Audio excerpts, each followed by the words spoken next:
Hello, vanakkam, good evening, welcome, bonjour, hola, sat sri akal, marhaba. Hi Random Gamer, Karthik, Srihari, Vinesh, Senthil, Randy. Good evening, Bachalo. Good evening, my lovely warriors.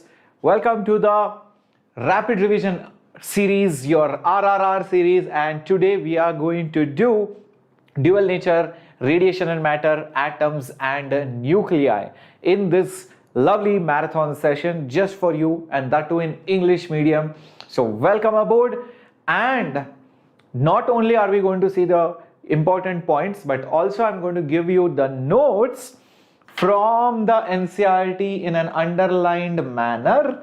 You will see all the chapters, okay? I will give it to you and you will notice that I have underlined all the important points of the chapter. So this will be provided to you in your Telegram channel. So make sure that you join the Telegram channel, and guys, make sure that you make the best use of the notes. So my name is Shreyas, I'm your physics master teacher, of course, and guys, I've been training and coaching for a very long time, more than 10 years.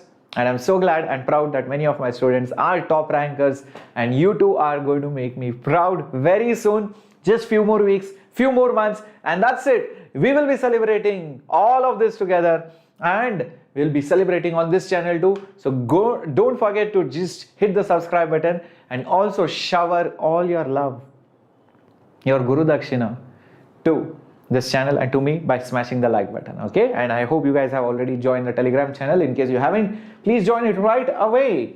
So let's say hi to everyone as well in the chat box. Let me just see who and all are there. Mrs. Ag, it's so hard for you to teach this again in English? Your throat must pain badly. Thank you so much for all your efforts. Always bacha for all of you. I know I'm teaching the same thing. I just taught the same thing on NEET Made Easy channel, We Math channel, all of that. And because we have students from different backgrounds who like to learn in different ways, that's why I'm doing this just for you. Good evening, 12th A06. Hi Vertival, hi Arun, Sriram, Randy, Jaya. Good evening, Bachalog. Nice to see all of your comments out here. In this session, we will do questions also, Chikati, definitely. Nandita Tripathi, if you're a dropper, still you can attend the session, but this is more of board's perspective, but you will definitely revise some concepts for your JEE as well as NEET. Vanakkam, Tamil Terila, Vangapo. Yesterday also I learned one new word. Wait, let me just try and recollect it. How many of you remember that word? Panunga and Panini. Yes, that's what I learned yesterday. Teach Panunga, sir, and Panunga and Panuvem. Yes, that was the word. Yes, that's one word I learned. So I think staying with you guys, I'm for sure going to become a hardcore Tamilian. I'm already a fan of so many Tamil actors, be it Madhavan, be it Kamal Hassan. Rajinikanth is ever time favorite for everyone. But yes, I do watch Tamil movies also. Yep. Chalo, let's anyways begin the class and let's start the lecture. Okay, so what are we going to do first? Obviously, we're going to do, wait, let me just get this screen right. Okay, so we are going to start with dual nature of radiation matter. If you have your NCERT in front of you, that would be good, that's fine. Else, don't worry, I'll give you the notes eventually on your Telegram channel. Yep, Thalapati Vijay also. I want to watch the Beast movie. I have seen other movies, but I have to see the Beast movie. Now, in dual nature of matter, where did it go? Yes. Okay. Now, here you will notice that there are concepts of photons, concepts of photoelectric effect, and concept of also the dual nature of particle and light. All these concepts are very important. Now, it starts with the concept of electron emission from a metal, and then talking about the three different kinds of emission and the Hertz and the Lenard's observation. So let's try to understand these three things and the observations over here. So when we talk about electron emission, that can happen via one of the three ways. Electrons can be emitted from objects, surfaces, solids, liquids, whatever. It can happen from one of the three ways. One is using thermal energy, one is using electric field, another one is using light. These are the three kinds of emissions that can happen, and you can get a question on this. What are the different kinds of emission that can happen from a surface? Explain in brief or explain that process. So thermal emission or thermionic emission means those emissions which happen using heat energy. When you supply heat, what happens? The molecules vibrate. The molecules vibrate, and when they vibrate, what happens? They collide, they hit each other. And when they hit each other, the electrons are the ones which get knocked out very easily, and they get thrown out, ejected out. That is called thermionic emission. Hello Ankit, nice to see you back here too. Hi Shrija. And second one is field, electric field. What does electric field do? Electric field applies force on the charges. So if it applies force on the charges, obviously if the field is very strong, what will happen? Then the electrons will get pulled out of the surface. It will get pulled out of the surface and it will be thrown out. So that is via the field. So example is lightning. So lightning is also emission of charges because of strong electric field. Strong electric field develops that pulls those electrons from the clouds to the earth. So that is again via the field. Last one is light. Light has energy. Light is a form of energy, obviously. When light falls on a surface, energy is falling on the surface. What will that energy do? That energy will knock out. It will knock out those electrons from the metallic surface. That is called as your photoelectric effect. That is called as your photoelectric effect. Secondary emissions and all that, don't have to worry, just need to know only this much. Thermionic, field and photoelectric effect. Now Hertz noticed, okay, these are the two important observations. Hertz noticed that through his experiments that when light falls on surfaces, the surface becomes positively charged. What did he notice? Hertz noticed that the surface becomes positively charged. Meaning, what has come out of it? What has come out of it? Electrons. What did it throw out? Electrons. So he understood that when light falls on a surface, it supplies energy. That energy is used to propel, to eject those electrons out. That's why these solids, these objects becomes positively charged. And they escape the solid to the surrounding spaces. So the first thing that you should know is about the Hertz observation.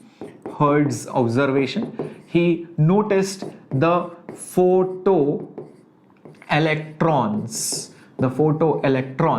which come out of a surface. And when they come out of a surface, when light falls on it. That's what he noticed. The second one you can see right over here is by Halbach and Lenard's observations. Now these observations are extended versions of Hertz observations. They studied it in much more detail and they figured out many more things. So what did Lenard? Just 1 second. Yeah. What was Lenard's observation? Lenard's observation was based on much more advanced things. What he did was he applied voltage difference. He changed the voltage difference. He used different colors, meaning frequencies. And then he also changed the intensity. And then he saw how many electrons come out, how many electrons eject. So to see the electrons, he measured basically the current flowing, or he basically connected wires to those plates and he saw how much current flows. From that he was able to see what is the amount of charges which get thrown out. So he studied the effect of on current when you change voltage, when you change frequency, when you change intensity. He made those observations. Definitely इस बार physics पढ़ेंगे. Oh, is it? I don't know how to. Acha. I don't know how to get it down. Thank you, Kavita, so much. Thank you. I will try not to write down over here. Okay, I'll try not to write down over here. Okay, so these are the things which you should know. See, it is written. He studied the effect of photocurrent because of potential, frequency and intensity. Photocurrent, what is the meaning of photocurrent? When the charges get thrown out, what will happen? Current will be developed. So that current is called as photocurrent. That's all. Okay, now all that is there over here. Apart from that, he also suggested something called as the threshold frequency, and there is also a concept over here which you would have noticed. It is called as work function. Okay, now what is this work function and what is this threshold frequency? So let me tell you about it. For now, just imagine one simple thing. Imagine there is a Pandu. Who is there? There is a Pandu. Around him there are many girls. Let's just call them champas roaming around. Such a stud boy. Pandu is hero. One shot it is. Yes, Virendra. No, only back questions will not be enough. Wet real RR. The girls are roaming around. Who are these girls? Champas. Pandu is very attractive, very handsome, very good looking, very dashing, charming, everything, whatever a girl wants. And now they both are together, or not both, rather many champas are together. Okay. Now what happens? The girl's parents come. Girl's mom and dad are very angry. He's a playboy. Yes. So the girl's parents come, the dad comes, the mom comes, very angry. Who is this angry dad? Who is this angry dad? Angry dad is basically your photon. Who is Pandu? Pandu is basically your nucleus.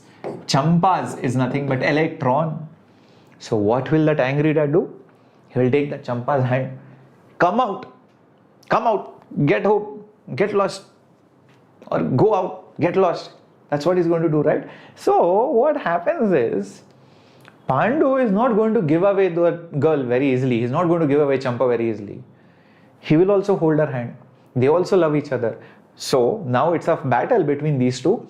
If this guy has enough energy to take out that electron, to eject that electron, and to overcome Pandu and Champa, that is nucleus and electrons' attractive energy, only then that electron can be knocked out. Yes, Aishya, I'll be doing it. Hurry, the Telegram link is updated now. Yeah. He will cut the hand. Oh my God, no violence, no cutting hands, no cutting legs, no breaking legs. Okay. So it's just basically what the concept is, that if the incident photon's energy is more than the energy required to take away that electron, to take that electron out of that atom, then you will see the electron will be ejected out, else there will be no ejection. That minimum energy is called as the work function. So I'll write it right over here. So the minimum energy to take out and eject. What do you want to eject? An electron. This is called as the work function. And because this energy will come from the photon always has an energy of HF. That minimum frequency is called F naught. So HF naught will be phi. You can also write it as HC by lambda naught is equal to phi. What is this F naught? It is your threshold. This is your threshold frequency. This is called threshold wavelength. Both are thresholds. One is threshold frequency, one is threshold wavelength. Got it, my warriors? Understood? Oh, clear? Oh, can we go ahead? Oh, okay. So that is what is there. And the next thing is the photoelectric effect diagram. You should know it. And there are some charts. 1, 2, 3, and 4. You should know this in and out and how it comes. Let's see this in detail. Okay, going on to the next slide. Now, when you are asked explain photoelectric effect or show the photoelectric effect diagram and explain the parts, you should know in and out about it, or explain what is the effect of intensity and this variation using the schematic diagram. You should know this diagram, very important. There are simple parts in it. One is a plate which is called as the emitter plate. The second plate is called as the collector plate. Emitter is cathode, collector is anode. Now what happens is this plate, since it is called emitter, that means it should emit electrons. So you can see electrons coming out of the plate. Collector plate will collect those electrons. Light falls on the emitter plate. Light energy, when it is falling, if it is more than that work function, then those electrons will be ejected out.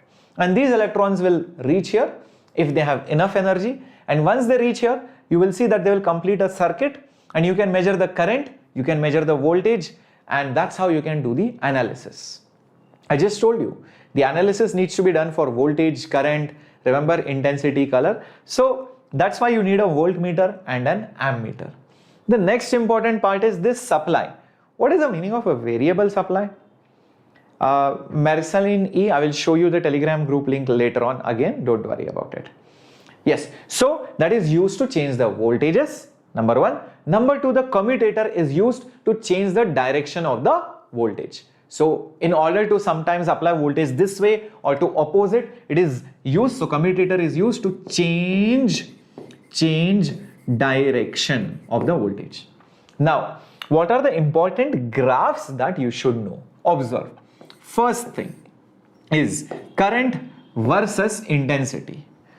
When I say intensity, remember intensity means it is directly proportional to the number of photons. If more photons fall, more electrons will come out. Each photon will knock out an electron. More photons will knock out more electrons. More electrons will reach here. If more electrons flow, what will happen to the ammeter reading? It will go up. Hence, you will see that the reading goes up. So it is directly proportional. That's the first graph. Yes, you can Murli. That's exactly why I'm doing these lessons. Okay.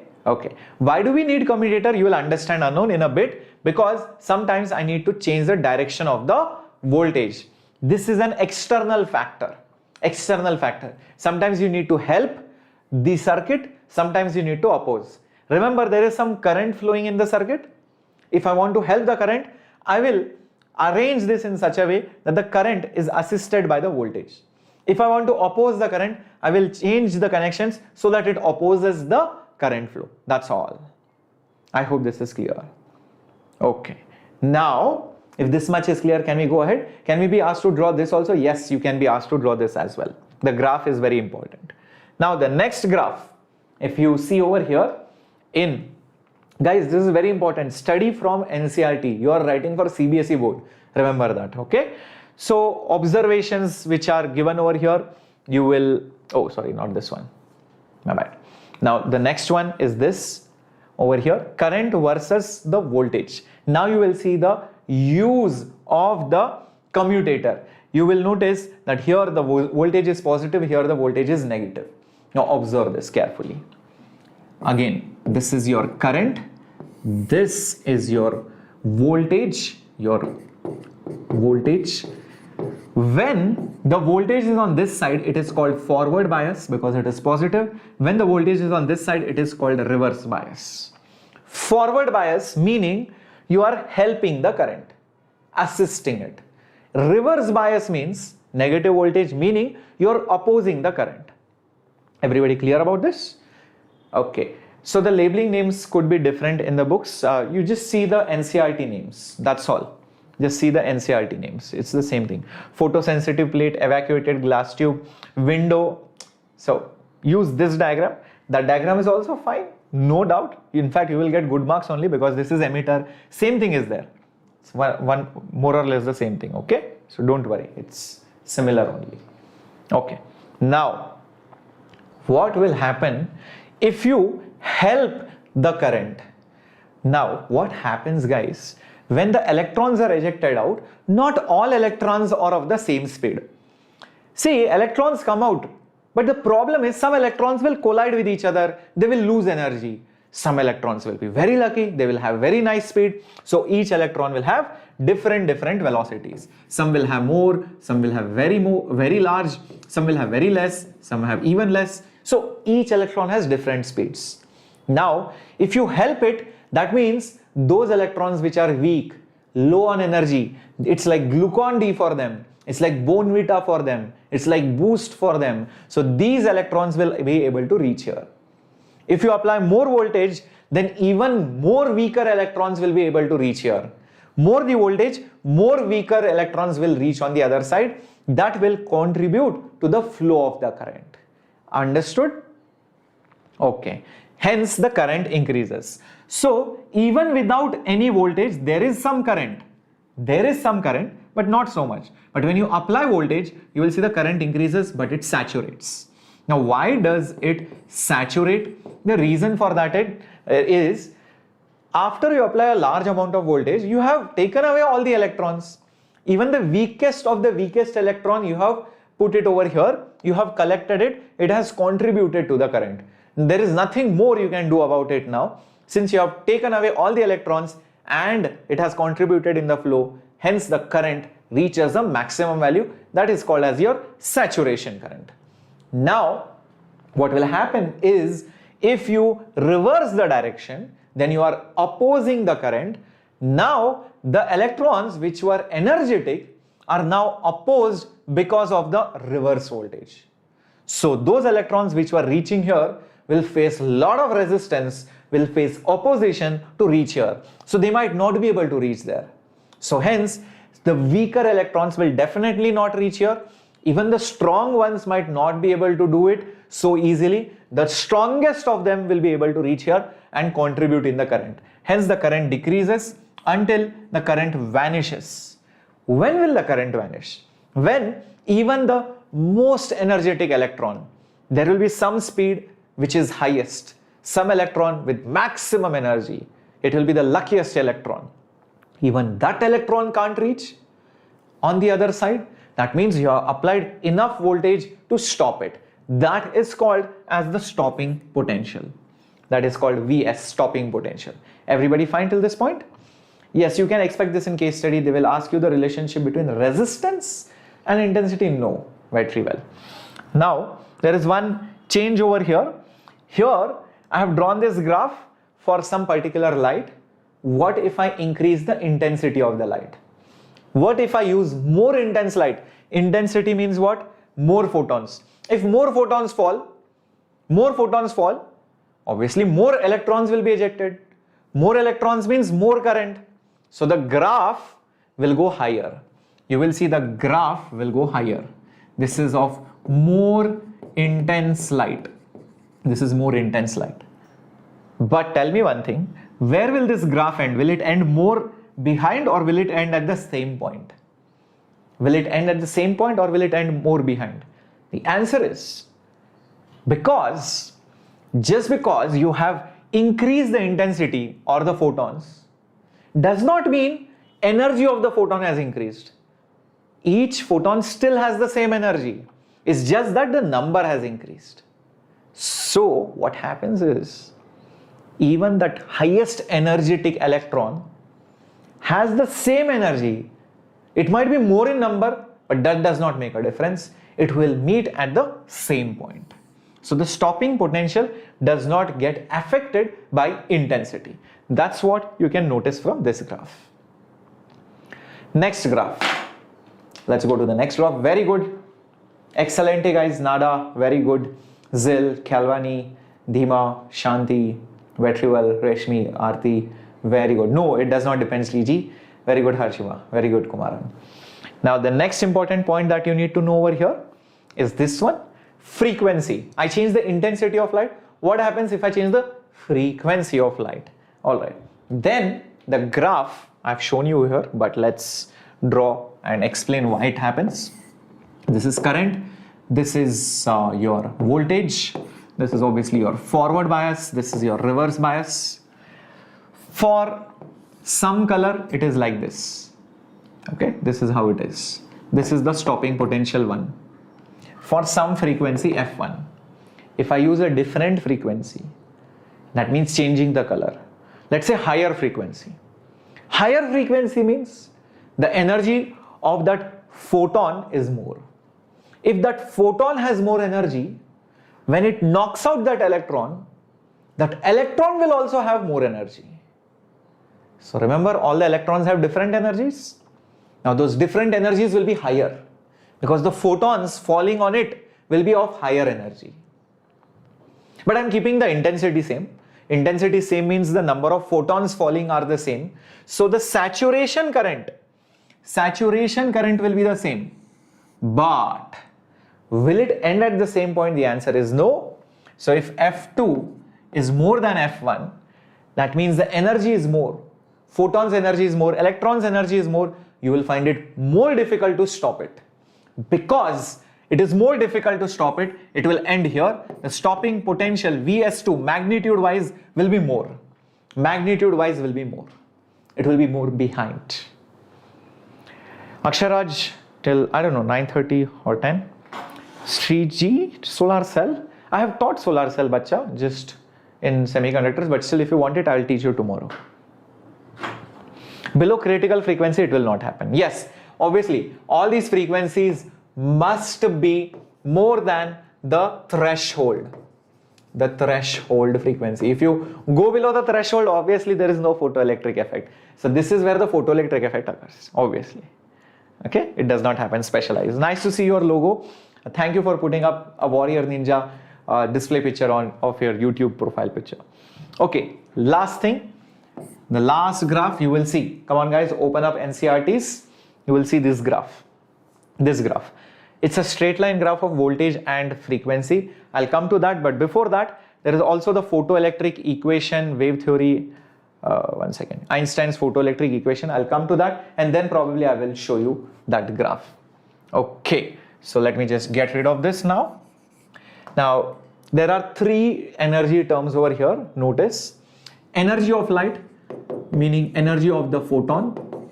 Second thing is nothing but phi, which is your work function, which is hf naught. Third thing is the kinetic energy of that electron. Now that kinetic energy of the electron can be measured by the stopping voltage in a very simple way. Kinetic energy will be E into Vs. Voltage into charge gives you energy. So the energy of the electron can be just measured by how much energy you need to stop it. How much energy you need to stop it? Using electric field. Charge into voltage difference gives you energy. So that energy is E into Vs, which is K. These are the three terms. Now how are they related? It's very simple. Just cook up the equation of conservation, energy conservation. Energy of that photon, went into taking out that electron. So you need some energy, that means work function, and whatever was remaining went into kinetic energy.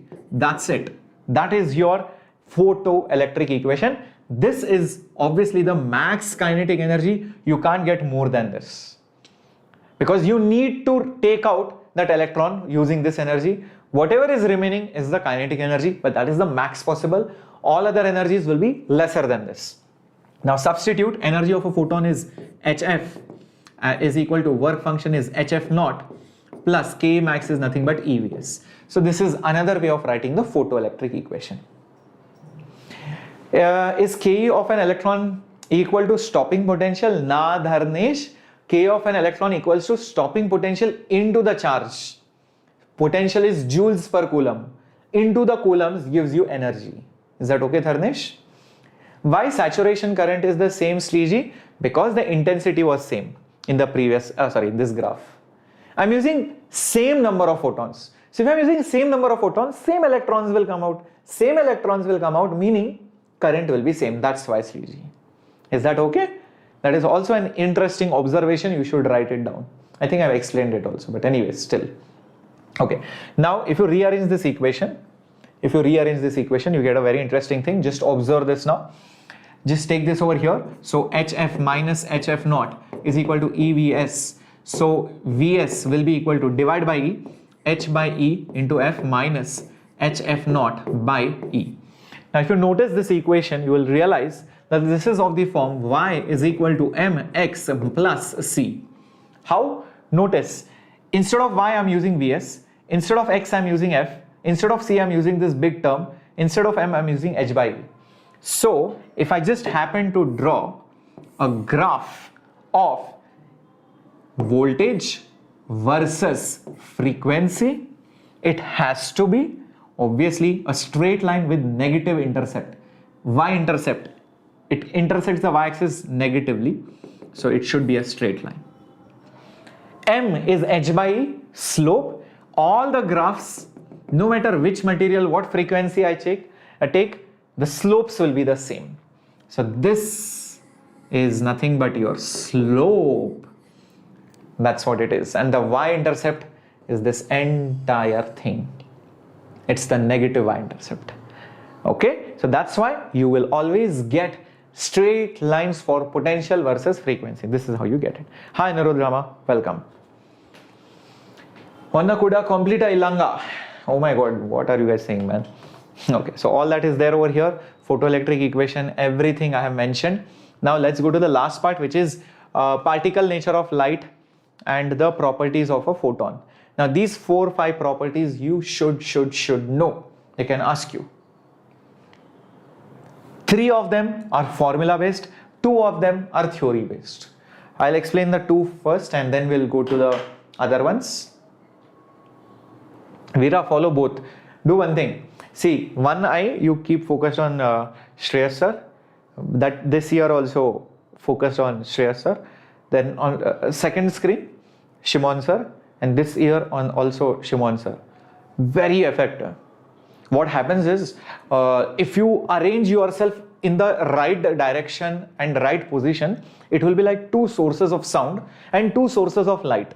Now what happens is, since there are 2 sources, I think coherent only. So what happens if you calculate the path difference and if you position yourself in the best possible way, then there will be constructive interference.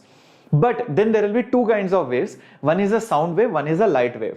So you need to check the condition both for the sound wave and the light wave. And you can also find out those positions where the sound waves and the light waves can interfere destructively.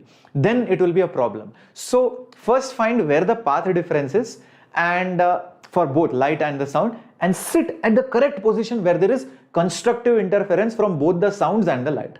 Got it? Okay, cool. So let's go ahead to the next pointer. Dual nature of radiation matter. Let's talk about photons. Wow, we have a photon over there. So properties of photon, there are 5 pointers. The 2 theory pointers are simple. One is it does not get affected. It is neutral. So it does not get affected by electric and magnetic fields. Second thing which you should know is that energy and momentum are conserved. Neutral, meaning it does not get affected by electric fields and magnetic fields. Third thing, energy of a photon.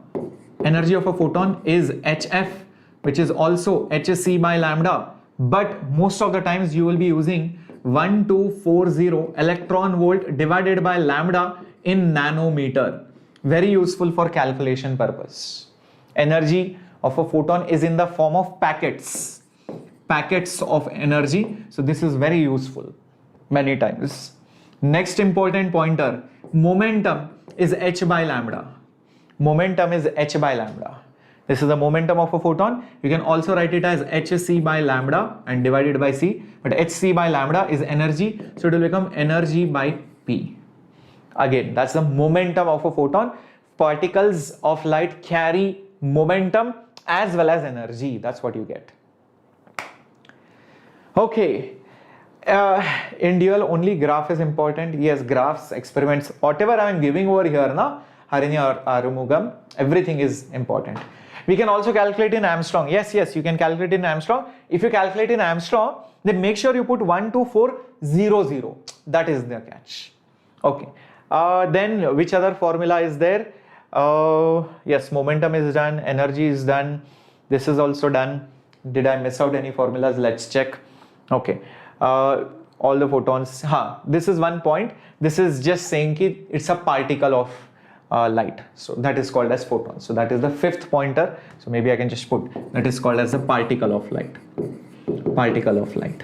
Okay. So keep all these pointers in mind for photons. Now, when you write all of this, also I want some other points that you should remember. When I say energy of a photon, it means it is the total energy of a photon. This is the total energy of a photon. You cannot calculate kinetic energy or potential energy of a photon. It is just the energy of a photon. Keep this in mind. Momentum of a photon is never equal to mass into velocity, because the mass of a photon is not at all defined. You cannot calculate the mass of a photon. It's not correct. It is invalid. It is illegal. Keep this in mind. Now, when I do the comparison of this with something called as matter waves, let's understand what is the meaning of matter waves. First of all, if you have matter means mass, ball, pen, calculator, light, you, anything moving with some velocity. A moving particle which has mass has a matter wave associated with it, and that formula, that wavelength, is given by de Broglie, and he told that lambda, just use this formula, P is h by lambda, just flip it, it will become lambda comes on the top, P comes below, lambda is h by P. This is what de Broglie told. This is called as the de Broglie wavelength of a particle. So just like light has two kinds of behavior, wave and particle. Light has wave-like characteristic, we have seen electromagnetic waves, and particle meaning photons. Even masses like me, pen, the specs, everything has two kinds of behavior, particle and matter wave. This matter wave is not electromagnetic, it is not sound, you cannot see it. Okay, you cannot see it, but it is there. There are experiments to prove it. Okay, so it's a very different kind of wave. And important thing is that the kinetic energy is the total energy of the particle, which is just half mv square, which is also nothing but p square by 2m. You can just rearrange it, and you can also get p is root of 2m kinetic energy. One and the same thing. This is the momentum. So notice here the momentum is root 2 mk. Here the momentum is energy by I think over there I by mistake put energy by P. I'm so sorry. This was supposed to be C, guys. Okay, this was supposed to be, sorry, lambda. No, sorry, C, my bad. E by C. By mistake I think I put P. Hc by lambda was E, so 1 C will remain. Okay, my bad. Yes. Okay. Is that clear? What is tube length? Tube length is basically the distance between objective and the eyepiece lens. That's all. Okay, got it? Okay, fair enough, guys. Let's move on. So now you know the difference between particles and light particles. These are the particles of light. These are the waves of particle. Confusing, but interesting. Let's move on. Okay, let's solve some questions, guys. I guess some questions will come up now. Yes, let's start solving some questions coming up on your screen. Yes, I told momentum is mv. Yes, it is, but only for particles, not for anything else. For masses, momentum is mass into velocity. But for light, the formula is h by lambda. You cannot use it for light. Is that okay, Srihari? Fair enough? Alright, let's move on. For a given kinetic energy, which of the following has the smallest de Broglie wavelength? Electron, proton, or alpha particle? Come on. Which of the following has the smallest de Broglie wavelength? I just give you the formula for de Broglie wavelength. Think about it. Lambda was h by p, and I just told you p is root of 2m kinetic energy. So the question says which has the smallest lambda. Now it's given kinetic energy is same. This is given to be same. So if you want to make lambda small, denominator should be higher, mass should be higher. For whom is mass highest? Electron smallest, proton decent, alpha even big. So it's definitely going to be alpha particle. That's it. It has more mass. Very simple, easy peasy, lemon squeezy question. Moving on to the next one. It is difficult to remove a free electron from copper Actually, I think I again forgot to remove that question properly. This was the question. It is harder to remove a free electron from copper than it is from sodium. Which metal has greater work function? Which has higher threshold wavelength? Okay. Now here it is clearly mentioned it is harder to remove the electron from copper than from sodium. Wherever it is harder, that means the work function will be more. So the work function of copper will be more than the work function of sodium because it is harder. It is harder. This is little bit easier. That's what is given. And we know that the work function is hc by lambda naught. This is your threshold, right? This is your threshold wavelength. So wherever phi is more, lambda is less because it is inversely related. So hence lambda for copper is less than lambda for sodium atom. Done. That's it. I think I have put up the answer over here, but still. So lambda for copper is more. Hence it is inversely proportional. It will be more for sodium. Like you can see, lambda is more for sodium. It is less for copper. Simple, easy peasy, but you have to explain it in steps. I have given you the flow, logic. Don't write like this. Explain properly. Remember, whenever you have to write the board exam, I often tell that this is the trick to write the answers. Think you are explaining it to a younger person, maybe 9th or 10th standard kid. You are in 12th, you are explaining it to a 11th or 10th or 9th standard kid. How would you write the answer? Write it like that. You will write it properly. Don't think, he will know only, I know only, it's okay. No, never be overconfident. Okay, moving on to the next one. Assuming that the frequency of radiation incident on a metal plate is greater than its threshold frequency, how will the following change if incident radiation frequency is doubled? What happens to the kinetic energy and the photocurrent? Let's solve this one by one. The frequency is greater than the threshold frequency. Okay, that means photoelectric effect will occur. F is more than F naught. So photoelectric effect will definitely occur. Everybody got this? Okay, that is the meaning of the first line. That's all. Second line, it says, how will the following, which is the following kinetic energy and current, change if the frequency is doubled? You're doubling the frequency. So for that, I think I need the photoelectric equation. Without that, I cannot proceed. What is the photoelectric equation? It is HF. Inner energy of the photon is HF naught plus the kinetic energy. Correct? This was it. Rearrange, you will get H into F minus F naught is equal to kinetic energy. Now think about it. According to the given question, the frequency is doubled. Frequency is doubled. That means this value, you make it 2 times. What will happen to F minus F naught? F minus F naught will increase, right? So obviously this will increase. Hence H into this also will increase. LHS increases. If LHS increases, RHS increases. What is there in the RHS? K max. So kinetic energy will increase. Done. That's all. Got it? That's all that is there. Now, for the second part, photocurrent. Okay, this is interesting. Earlier, there were, some number of photons. Each one had some amount of energy. This was photons. They hit the metal surface and they eject electrons out. Now, if you double the frequency, what will happen? The energy of each photon will also increase.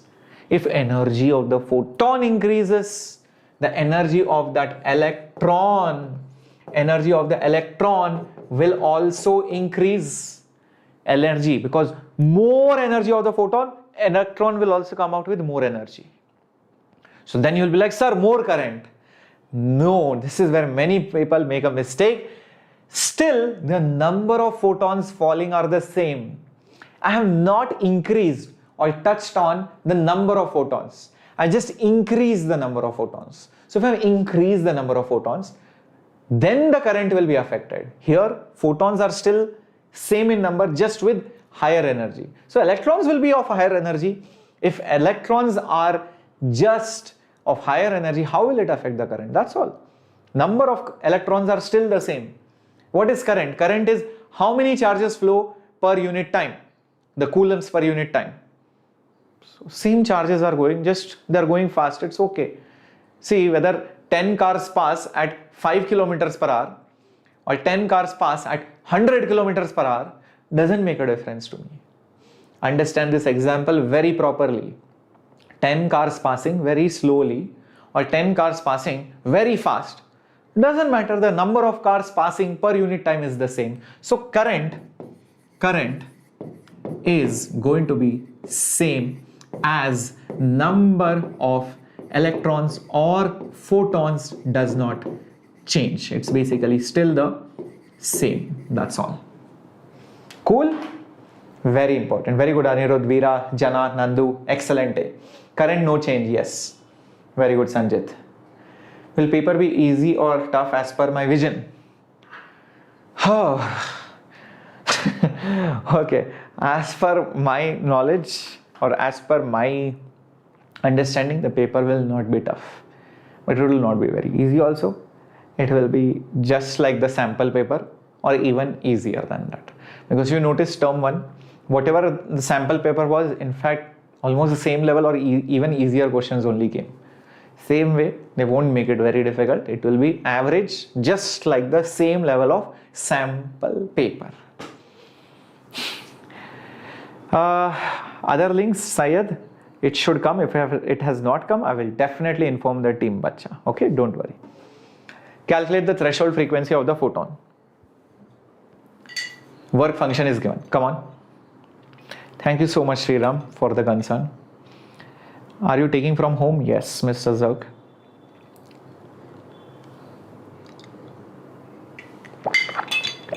Sriji, it depends. Some people said sample paper was very easy. Derivations were there, so learn the derivations from me tomorrow.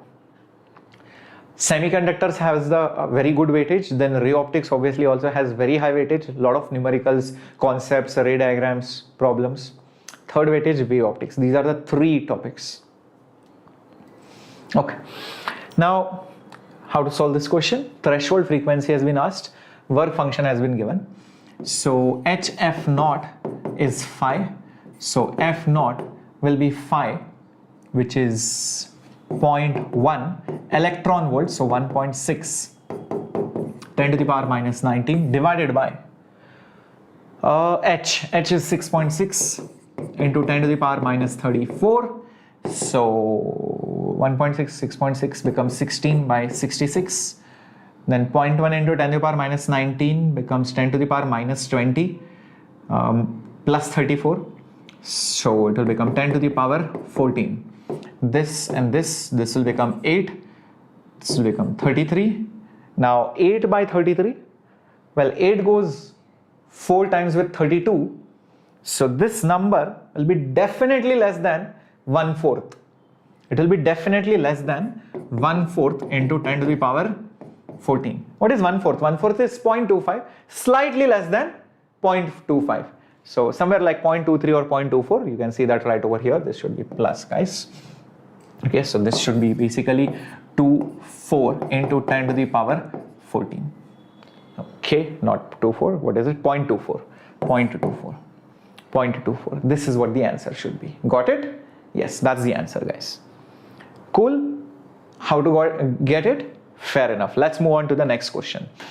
How does the stopping potential applied to a photocell change if the distance between the light and the cathode is basically your emitter,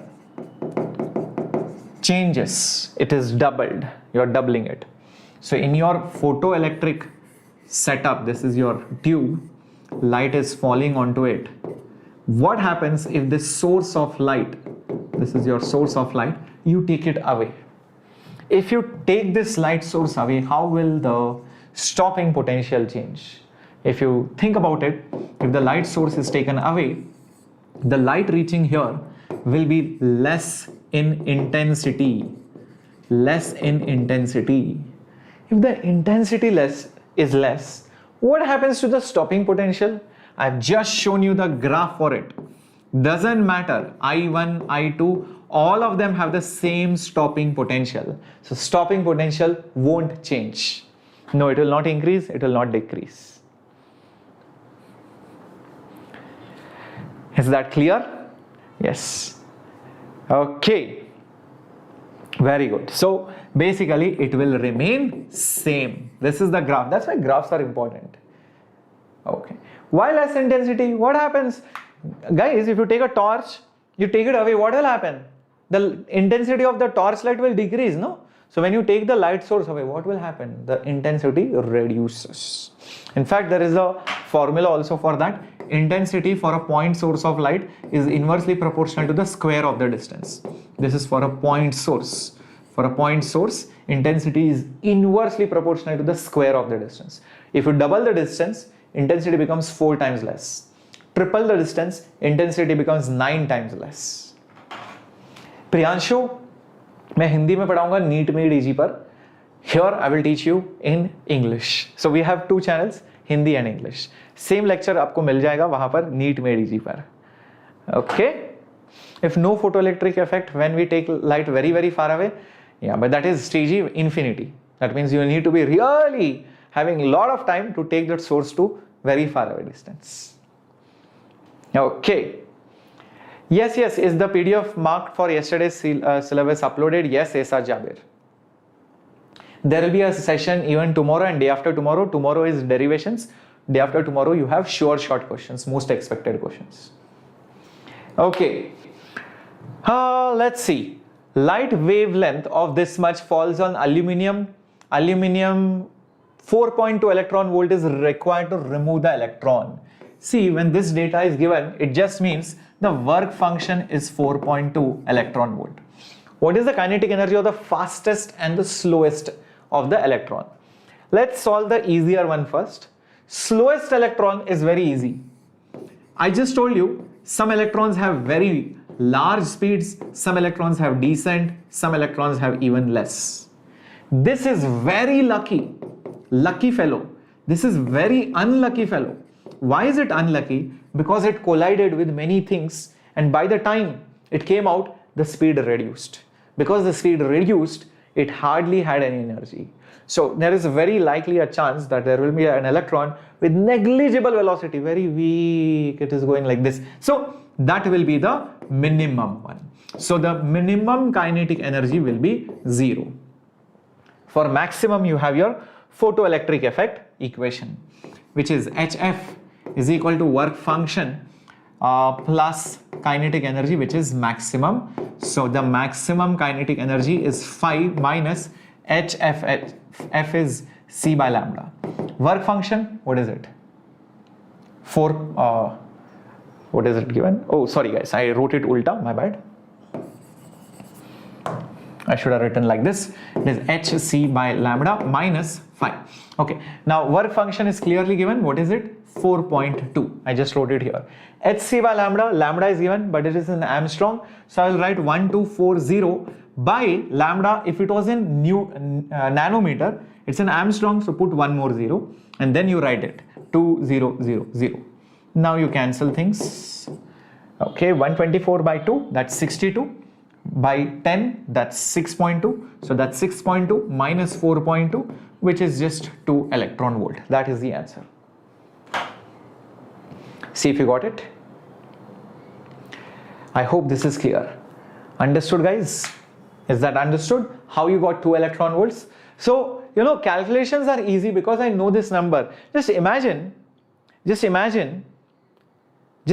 what would happen if, you know, you did not know the value, then multiplying H into C and then converting it into electron volt, then it will be so difficult. 6.2 of this will be in electron volt. Yes. Whatever answer you get, this is in electron volt only. That number is always in electron volt. Sonalika Panda, I'll be doing J session immediately. 0 to superhero will be starting immediately after your KVPY exam. That's from this Monday or Tuesday. Okay, cool. Fair enough, Ishwar. Let's move on. Why are de Broglie waves associated with moving football not visible? This is an easy one. Come on, you should be get it. H in 1240 comes, Janaram, by calculation. You can put it on the calculator. Meanwhile, everybody else answer this question. I have answered this over here, Janaram. Here, look at this, 1240 electron volt. Lambda is in nanometer. If this was not nanometer, it is Armstrong. This will be 12400. H value, substitute 6.626. 3 into 10 to the power 8 is C. Convert it into electron volt. That means divided by 1.6. Then you will get it. Okay, bacha? Fair enough. Now you'll be able to remember. Yes, the mass is more. So what happens if the mass is more? If mass is more, momentum is more, lambda is less. Lambda is h by mv. Mass is more, lambda is less, wavelength is so small. I mean, look at the value of h, guys. It is 10 to the power minus 34. Wavelength will be so small, you cannot detect it. So you need really special devices or experiments to detect it, which is very, very, very difficult. Hence, you cannot detect that de Broglie wavelength. Very good. Now, next question. Why didn't we multiply by 1.6? Someshwar, we didn't multiply because all the answers only are in electron volt. No. Why do you want it? See, the answers only are in electron volt. When you leave that E, you don't multiply. Realize that. The answers only are in electron volt. 5 electron volt minus 2 electron volt will be 3 electron volt. So don't multiply with E. Is that okay, Someshwar? Got it? So much of confusion here. That means, guys, now you understood. If you're asking doubts in that part, that means you have problem with electron volt, not with the photoelectric equation. And the formula. There are simple questions based on find the energy. Wavelength is given, find the energy, or energy is given, find the wavelength. Okay, so already the answer when you use 12440 comes only in electron volt. So don't worry about it. This was also in electron volt. Okay, let's do this question. The work function is given. Phi is 4.2 electron volt. Wavelength of the light is given. Will there be photoelectric emission or not? You have to check it. That means one way is to figure out the threshold wavelength or frequency and then check, or find out what is the energy of this wavelength. It will not eject, says Kaushik. Let's try to figure out what is the energy of this photon.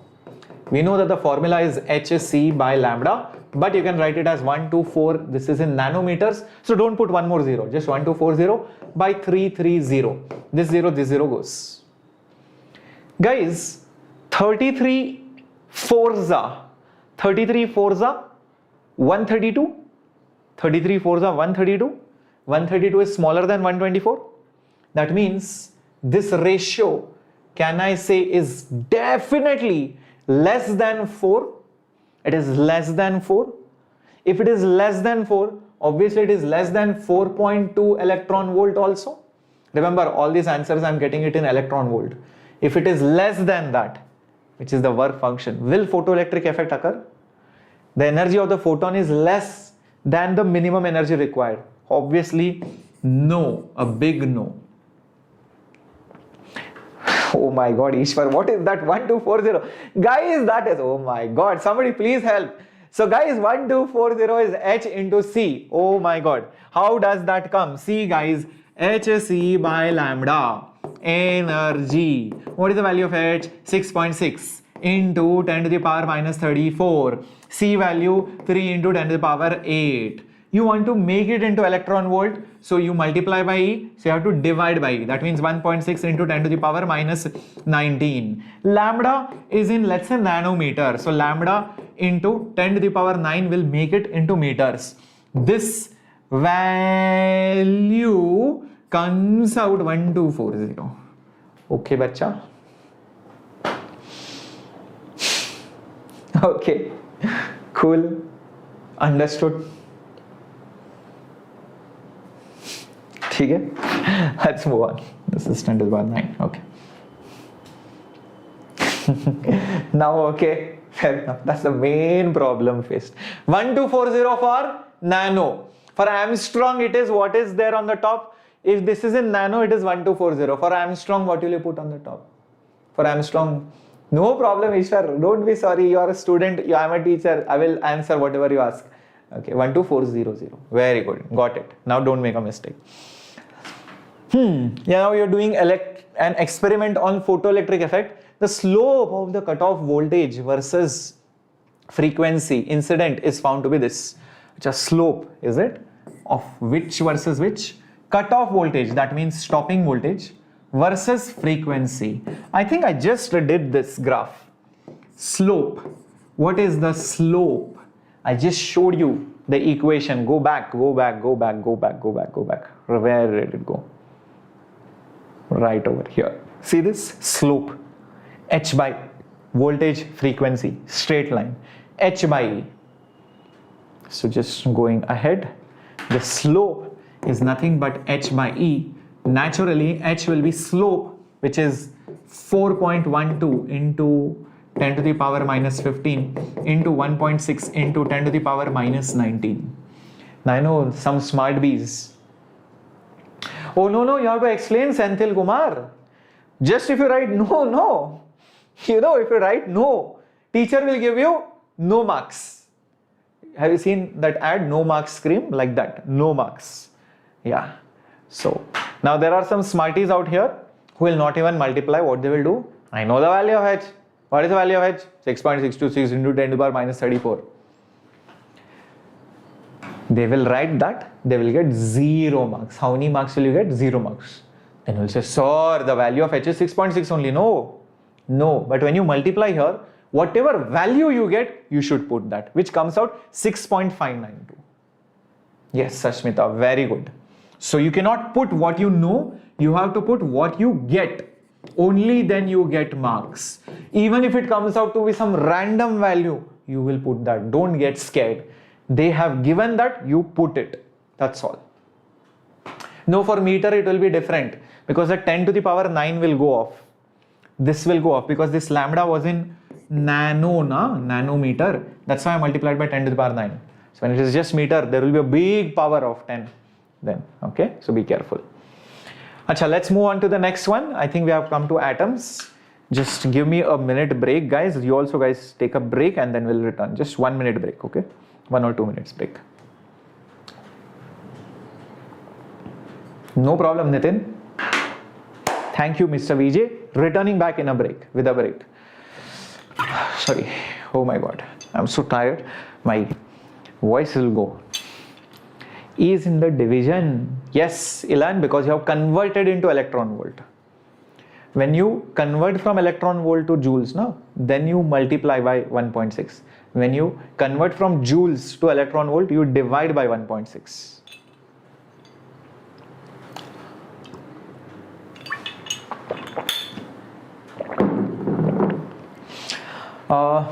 Shrija, I think I should not do it because you have your KVPY exam. I'll concentrate directly on KVPY. Syed, it's simple, bacha. Okay, I'll come to it. Just hold on. Let me take a break.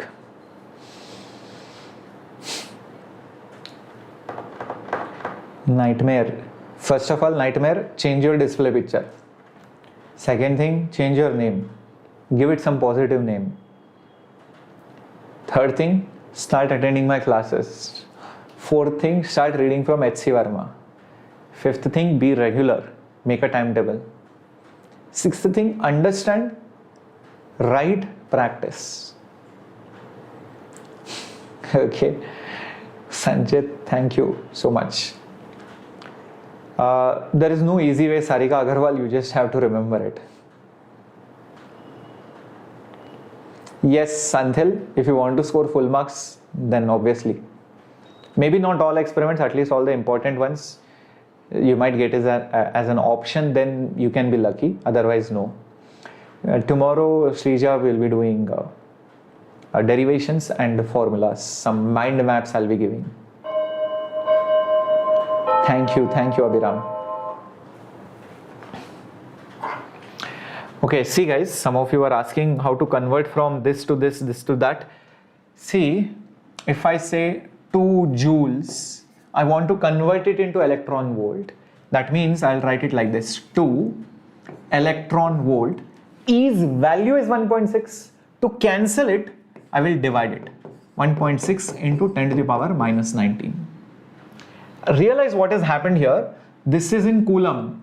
This is also in coulomb. Volt is joules per coulomb. Coulomb cancels. Coulomb cancels. Okay, so that's how you get it into joules. Keep this in mind. Okay, this is actually, you're not giving it an unit, but when you convert it into electron volt, understand you are inherently putting a value. So divide it to convert it into electron volt. But if 5 electron volt is given, then substitute the value. So 5 into 1.6 into 10 to the power minus 19 joules. That's how it works. Just you have substituted the value. Wave optics, ray optics obviously will have the highest problems. Can we move ahead? Atoms.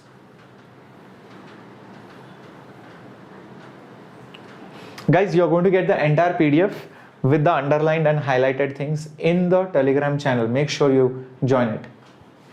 Yeah, is it now clear, my warriors?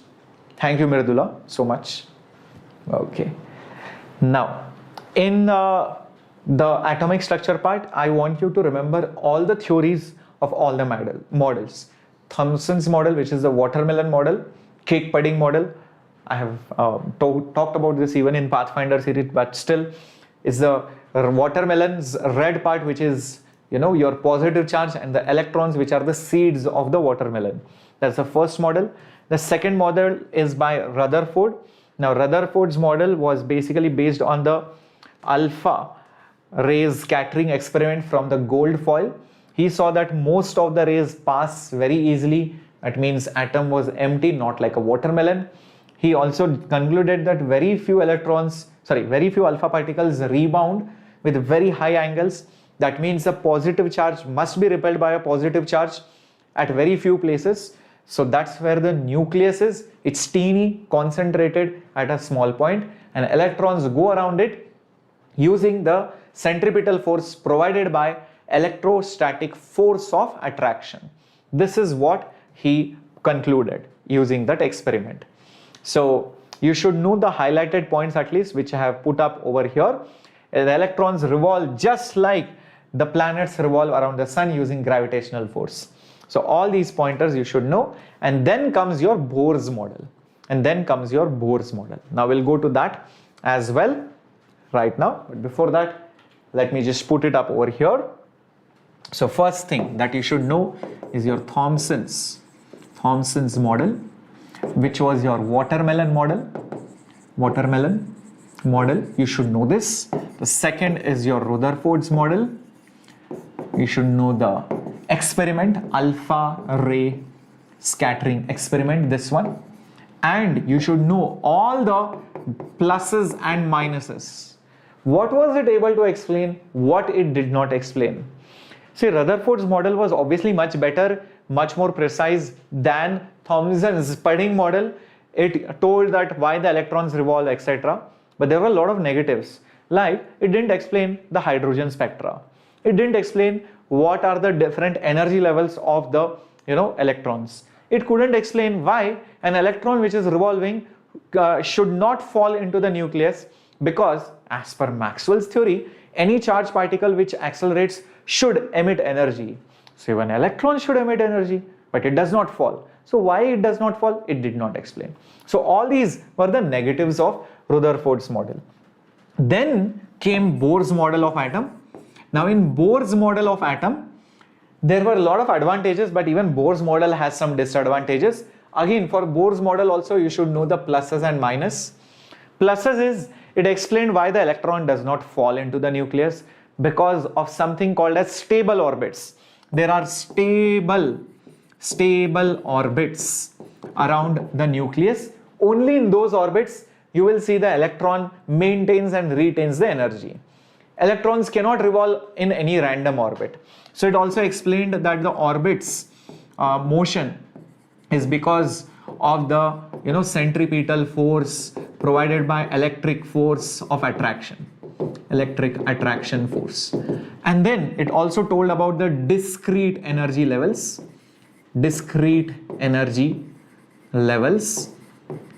Each orbit has a defined energy, that's what it told. Okay, and in these orbits only it can maintain its energy, otherwise it can't. It also told that the angular momentum is integral multiples of h by 2 pi, where the n is k, for k it is 1, for L it is 2. It's your principal quantum number. This was the next assumption. And the last one being the change in the energy. When the electron jumps from one orbit to the other orbit, that energy is converted into a photon's energy, so that delta E becomes the energy of the photon. These were the postulates. Yep, I hope this is clear. And all these parameters, all these properties, whatever I have told you, that's Bohr over there, is mentioned right over here. I have highlighted it. Energy difference is HF, which is the energy of the photon. Stationary orbits, angular momentum, all these parameters I have mentioned over here. You should know this for sure, guys. Okay, keep this in mind. Now, what are the other things that you should keep in mind? Is that the formula for radius, the formula for velocity, formula for energy, like the formula for radius. The formula for radius is 0.53 into n square by z, but that's in Armstrongs. That's in Armstrongs. Next, highlighted notes will help you. It's not like enough, Aksharaj. Don't say completely dependent. It will definitely help you. It will be more effective in the last moment rather than you going through the entire thing. But yes, there could be obviously something which you don't understand anything, then you need to read the entire paragraph. So this is mainly for revision. Okay, Dina, concentrate on the class. I'll explain if you want, maybe later on, or leave a comment after the video. Next thing, velocity is 2.2 into 10 to the power 6 into z by n. This is in meters per second. Velocity of any orbit. Oh, some of you, if you're wondering what is z, z is your atomic number, n is your principal quantum number. Principal quantum number. Okay, that's something which you should know. Next thing is your energy. The energy is minus 13.6 into z square by n square, but this is in electron volt. This energy which I am talking about is actually the sum of two energies. What are the two energies? One is kinetic, other is potential. If they ask you what is the kinetic energy, then just remember kinetic energy is just that energy but with a negative sign. So this same energy, put minus sign again, so it will become plus. That is your kinetic energy, and potential energy is just 2 times the total energy. This is also very important sometimes when they ask you to find kinetic or potential energy. Why do we bring atomic number, Ishwar? Actually in the derivation Z comes, but in your CBSE books they have not put Z, but for JEE and NEET perspective it is important. That's why I have given it to you. If you notice over here, look over here. Okay, where is it gone? This one. You know, they have written down this equation for hydrogen. For hydrogen there is only one charge, E.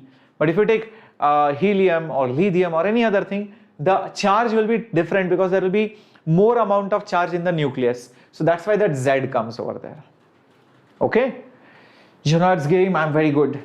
Okay, equiconcave lens is the lens which has same radius on both sides. That's all. Okay, keep all these things in mind, guys. Very, very important. Next thing you should know is the energy level diagram. What did I tell you? That for a Bohr's model, he assumed that the energies are discrete and it comes out as discrete. You put the value of n, you get the value of energy. Put another value of n, you get the another energy. Each shell has a defined energy. And as you go higher, the energy goes higher. That means you go to higher orbits, the energy is also more, but the difference reduces. From the first to the second energy, from the first shell to the second shell, you need a big jump. Later on, it is hardly anything. It's hardly anything. Okay? It reduces as you go up, number one. This is basically the highest energy, basically it has escaped.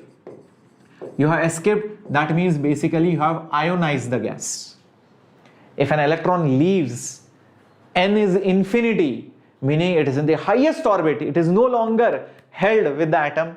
It has escaped, it has ionized. It is now a positively charged atom because the electron is no longer a part of it. Keep this in mind.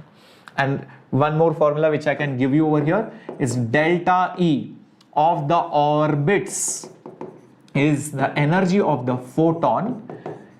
That means if an electron jumps from one orbit to some another orbit, from this orbit to this orbit, there is some difference in the energy. Where does the difference go? Where does the difference go?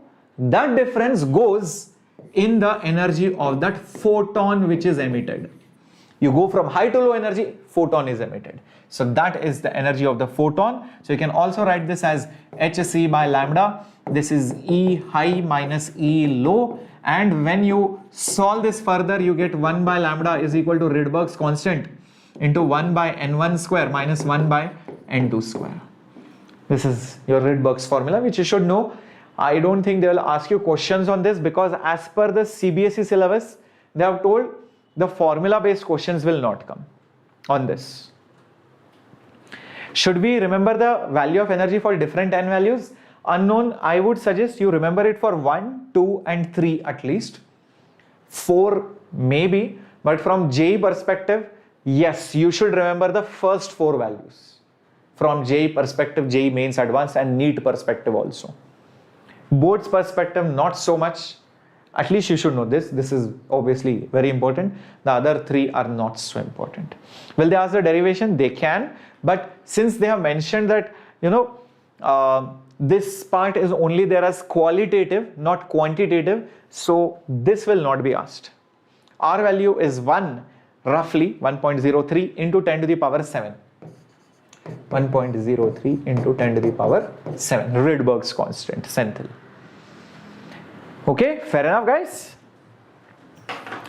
Yeah, there is a deleted portion. Aksharaj, you know what I have done? I have highlighted already. It's already there. Don't worry. And just open up, just search for syllabus 12th standard physics term 2. You will get it. PDF from official website only. So whatever is there, only that much is there. Everything else is not there. Okay, guys, come on. Let's move on to the next one. RZ square is there, Kalyani, but for CBSE that Z does not come most of the times. So if you want, you can put Z square also, but they don't include Z in the formulas for some reason. They don't like anything else. Okay, cool. Next question, next concept is all about your spectral lines. See, when you excite an atom, that means the electrons go to higher energy state. Eventually they will come down. And when they come down, they will emit photons. I just told you right over here, if an electron jumps and it comes down, it emits photons. If you put different values of n, you will get different lambda. And for every element, the wavelengths are very unique. If you get some wavelengths for hydrogen, you will never get exactly the same complete set of wavelengths for helium. You will never get the same set of wavelengths no matter what n1, n2 values you put. One of the wavelengths might be same, but all the wavelengths will never be the same. That means it's a unique property of every element. That is why it is also called as the signature of that element. Knowing those spectral lines, you can identify which element it is.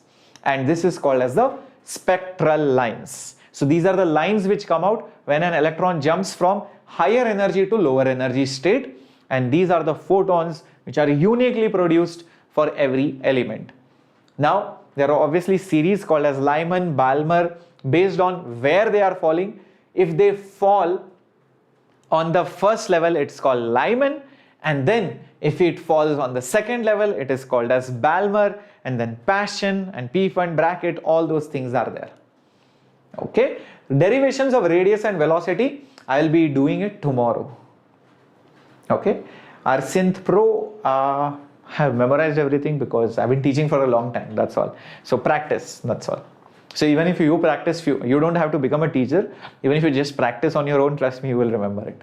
Okay, come on, let's do some questions. What is Bohr's condition for the angular momentum of an electron in the second orbit? Come on, it's such an easy peasy question. I want everybody to answer it. Hello Adil, welcome. Okay, come on. Figure this out. Oh, even the TN physics board exams is on Friday, is it? Wow, what a coincidence. CBSE and the TN board, both of them. H by pi, very good, excellent. I just told you angular momentum is integral multiples of h by 2 pi. When you write it in the boards, na, see how you should write. You should write, we know that the angular momentum of an electron in a Bohr's model is given by L is nh by 2 pi. For the second orbit, n is equal to 2. Therefore, L is equal to 2 into h by 2 pi. Then just show that 2, you have cancelled. L is h by pi. Full marks, full impression. Super duper. Teacher will be very impressed. If you act smart, hey, come on, man. And 2 blah blah blah blah h by 2 pi. If you do this, this is for your JEE and NEET. This is okay. Rough sheet. This is what I will do in rough sheet. Yeah.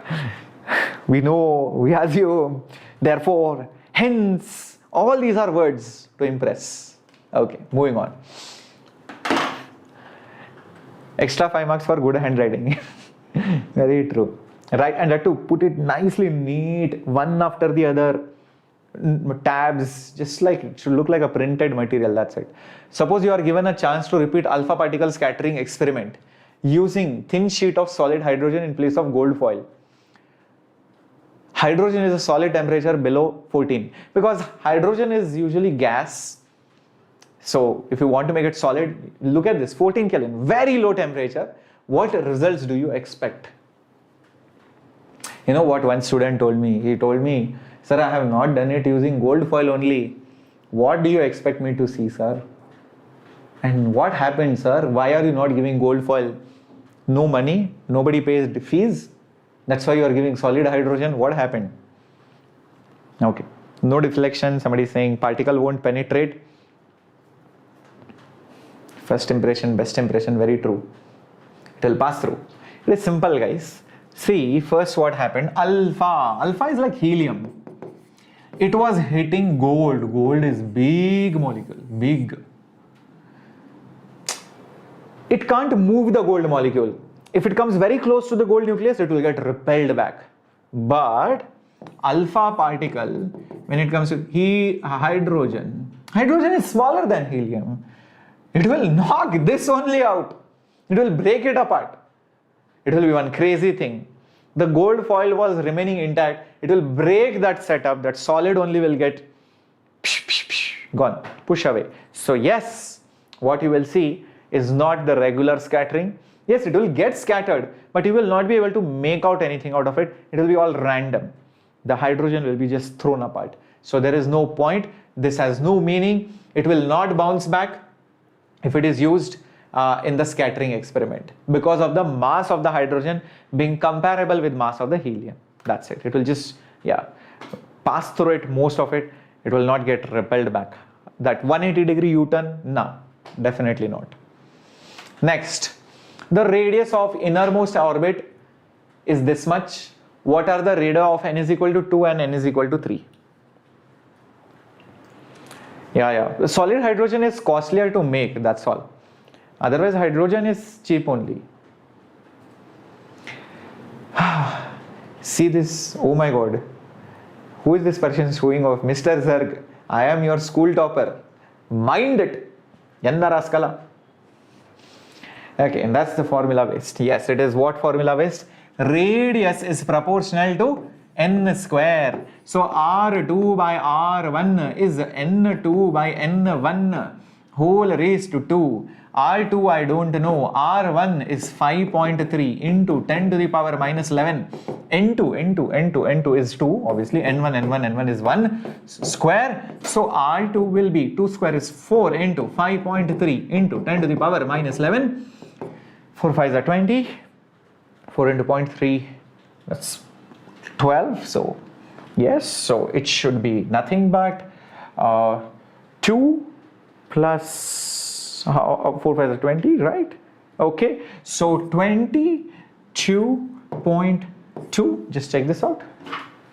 Just check this out. Oh, sorry. Why did I put 22? My bad. 2.12. My bad. 2.12. My bad. 21.2 into 10 to the power minus 11. Just check this out. Yes, 21.2 into 10 to the power minus 11. You can also write it as 2.12 into 10 to the power minus 11. You can see that. Similarly, over here, for finding the next radius, again do the same thing. Just to do this math. R3 by R1 is N3 by N1 whole square. So R3 will be equal to R1, which is 5.3 into, what is this? N3 is 3, this is 1 whole square. Just do it and see what do you get. 4.77. Simple. Everybody fine?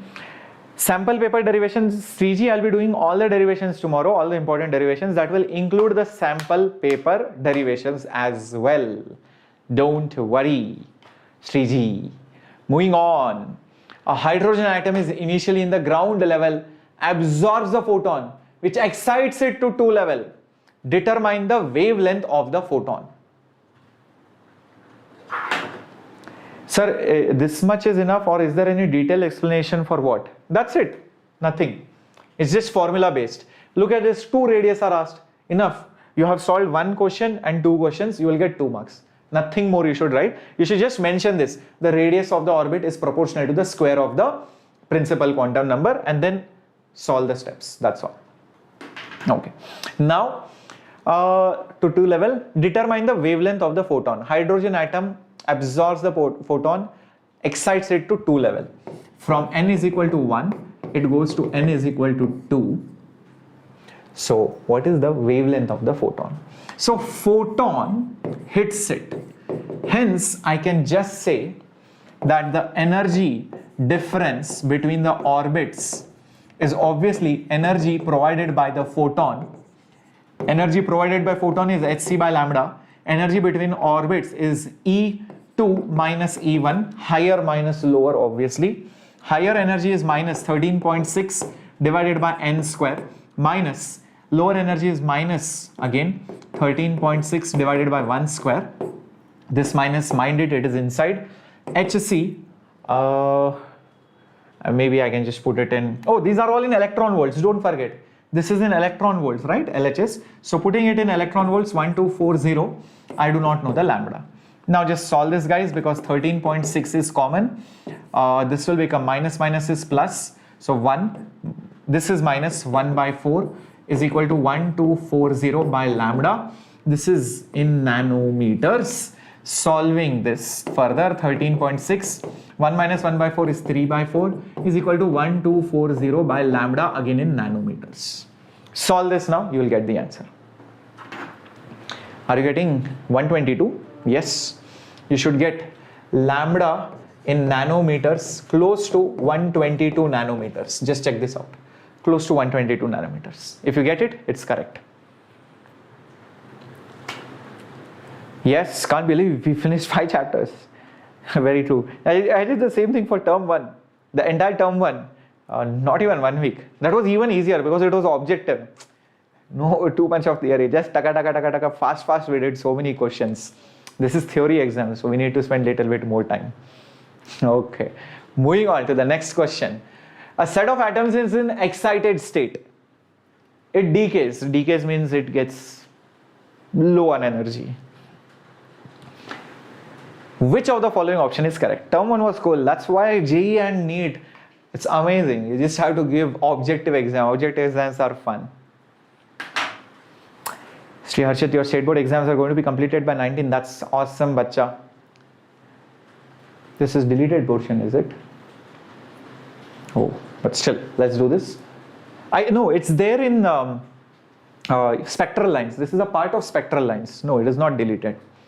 Decays are okay. Hey, this is not the decay of nuclei, man. It gets de-excited. Chalo, de-excited. Now you answer. Come on.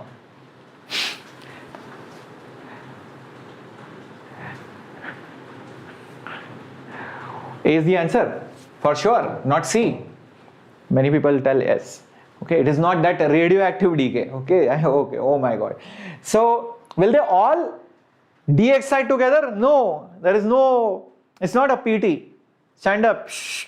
Stand down. Shh. It's not stand down. Sit down. No, it's not like that. They might come down randomly. This might come down. This might de-excite. So it's random. So it is option A. Yep, it is. It is not B, Shrija. B says into a lower energy state only when excited. Nah. Whatever gets excited will eventually come down on its own. But you give it time. You don't know when, but it will come down. That's all. Okay. Now, moving on. Can we do the previous question using Rydberg's constant? Arey, it's the same thing, bacha. You just have to write it like this. My God, where is that? 1 by lambda is your Rydberg's constant 1 by 1 square minus 1 by 2 square. That's all. It's the same thing. Okay? Don't worry about it. That's all. Okay. Now moving on to the next one. What do we have? Is it fine, S. Kumaran? Okay. That substitution part you do. Okay? I have told you how to do it now. Calculation part you do it. Now, what is this? Radiation gets excited. It excites the hydrogen atom from its ground state to higher energy state. From ground state, n is equal to 1 to n is equal to 4. Obviously, you have n is equal to 3 in between and n is equal to 2 also over here. Now, once an electron jumps over here, the question is, what are the possible resulting spectral lines? How many possibilities are there and which one is the longest among them? See guys how to do it. When it reaches to n is equal to 4 and it has to reach here, there are so many possibilities. From this to this, then this to this, and from this to this, then this to this, and this to this to this. All possibilities. It's like whenever, see, especially if you have studied permutation and combination, it's like you have n objects and you have to select 2 at a time. You have to select 2 objects at a time because all possibilities are there. This is there, this is possible, this is possible, this is also possible. Then you can have this and then this. Then you can have this and then this. So are you seeing guys, so many possibilities are there. 1, 2, 3, 4. This has been repeated. 5 and anything else which is remaining? Yeah, and 6. Yes, all the 6 possibilities. It's always NC2, which is n into n minus 1 divided by 2, which is 4 into 4 minus 1 divided by 2. 12 by 2, which is nothing but 6. So 6 possibilities are there. Which is longest? Now for that, don't think, sir, I know sir, this is the longest sir. Look at this sir, so long sir. Very good. You will get a very short mark, 0. Beautiful 0. Guys, that is not the longest. Be careful. Delta E, energy difference is hc by lambda. The longest wavelength is the one which has smallest energy difference. Which has the smallest energy difference? This one. Like, sir, why not this one? Remember I told you the spacing reduces as you go up. This spacing is the least, hence it is from 4 to 3. From 4 to 3. Keep this in mind.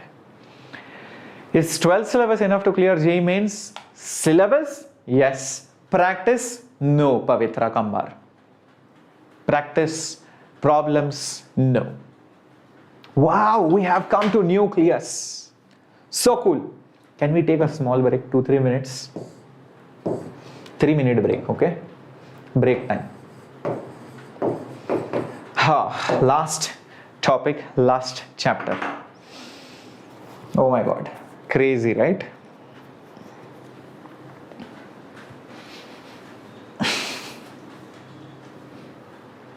Obviously, Sandeep. If you guys are warriors, I am your Senapati. Just like in that Bahubali movie. Katappa. No, I'm not from Chennai, Aksharaj. I was born near Chennai, Salem. Thank you, Angel Varghese. Pah, at last, Nivita, your expression said it all. I think it would be clear right away. Yes, Anirudh Rama, why not? Thank you, Zarg. Well, no, not so much. Oh, you two are from Salem. Oh my God. High five. Okay. I'm so glad, Ishwar.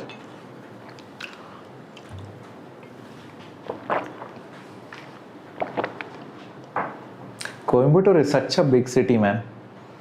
Very big. I never thought Coimbatore was that big a city. Namakkal. Oh my God. Nice. Marathi मला चांगलं येतं HK. Yeah, Mr. Zog, I'm right now in Bangalore.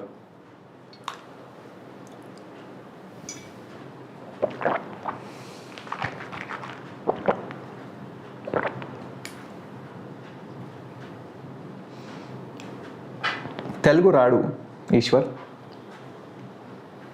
Just know a few words. Ni perindi, baundi kada,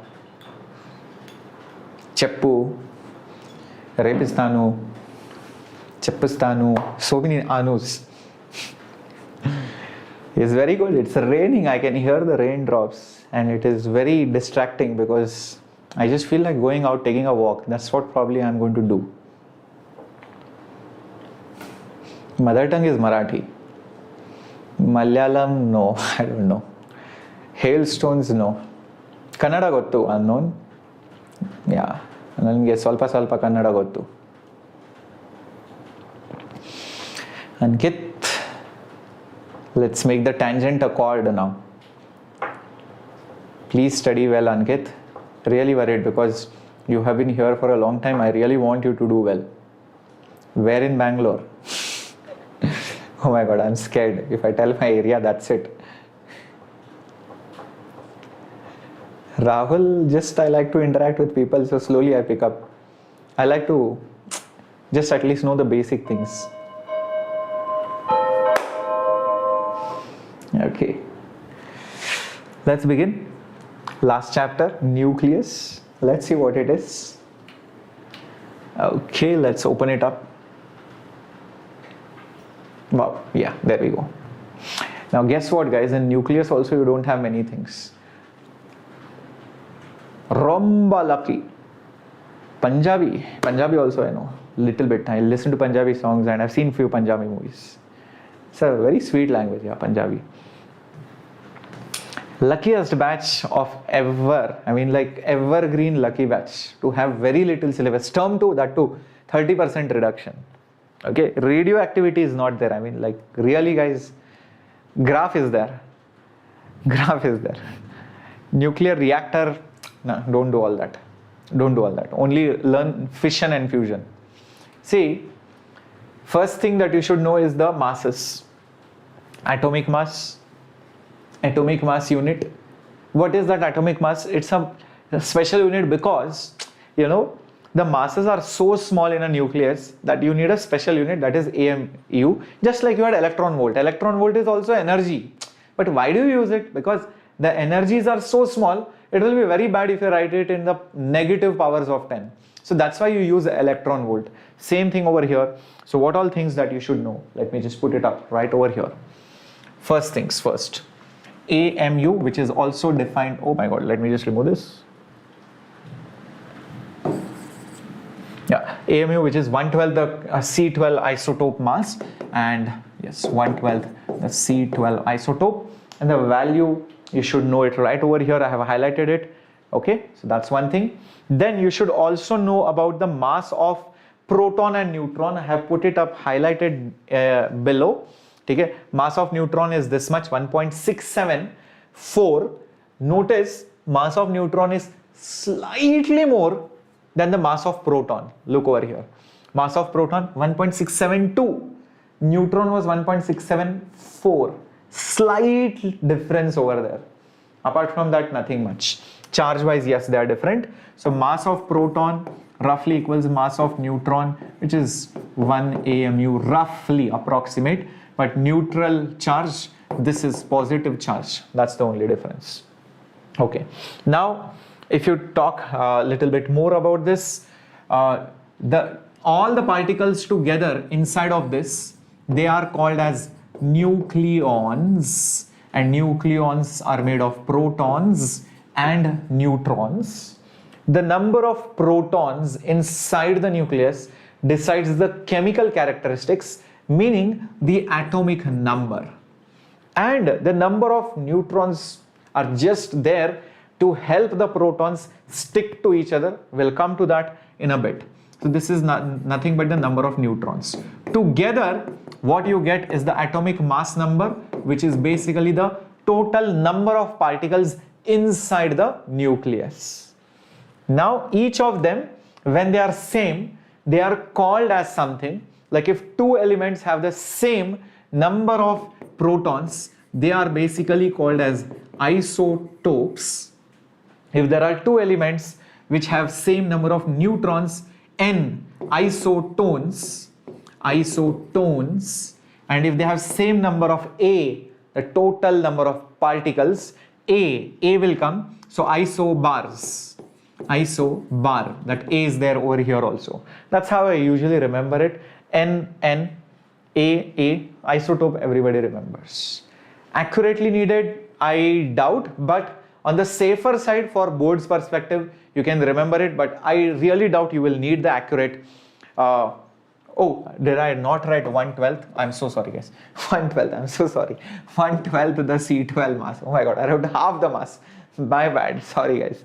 Okay, next thing that you should know is the radius of the nucleus.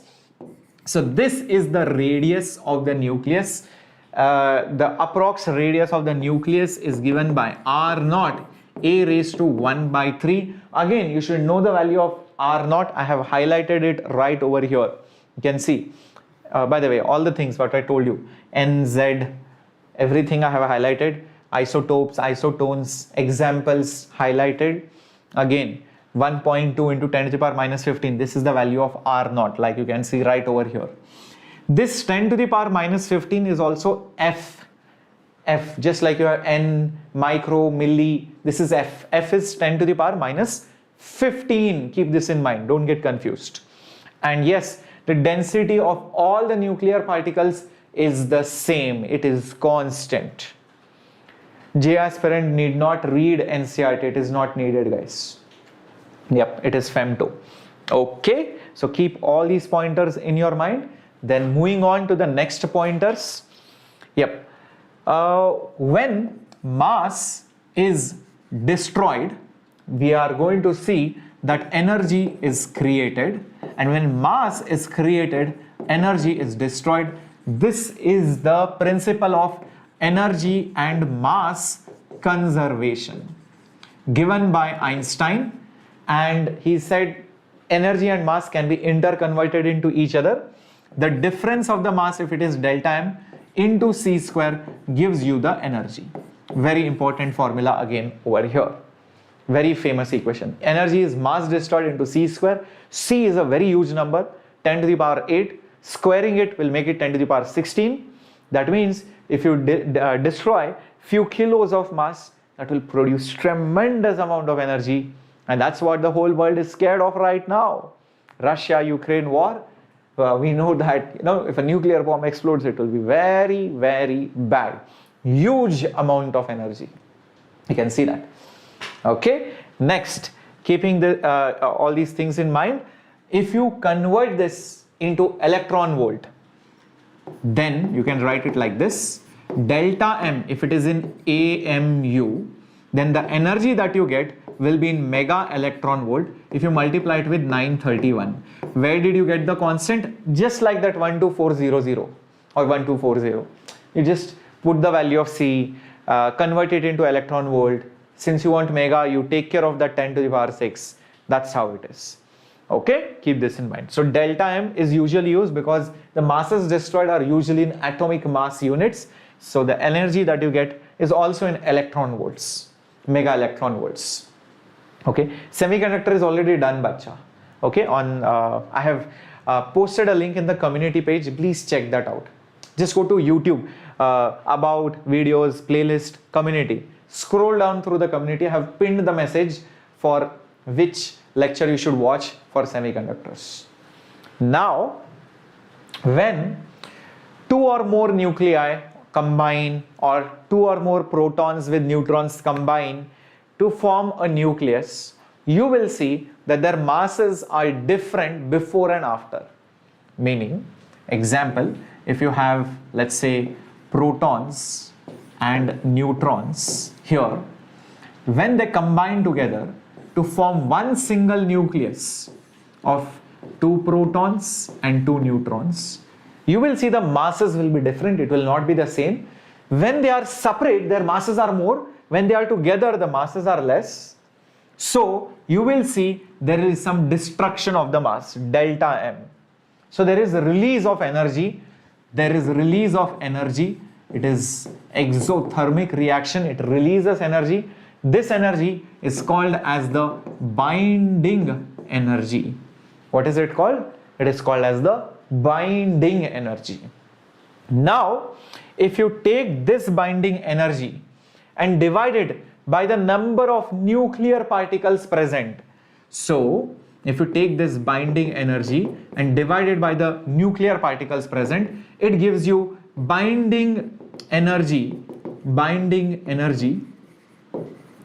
per nucleon, and it plays a very important role in the stability of that nucleus, because if more binding energy is produced per nucleon, that means you are releasing a lot of energy. This nucleus becomes very stable. It's like when you release something. I don't want to give that example. When you release gases, you become very happy. Ah, what a feeling, man.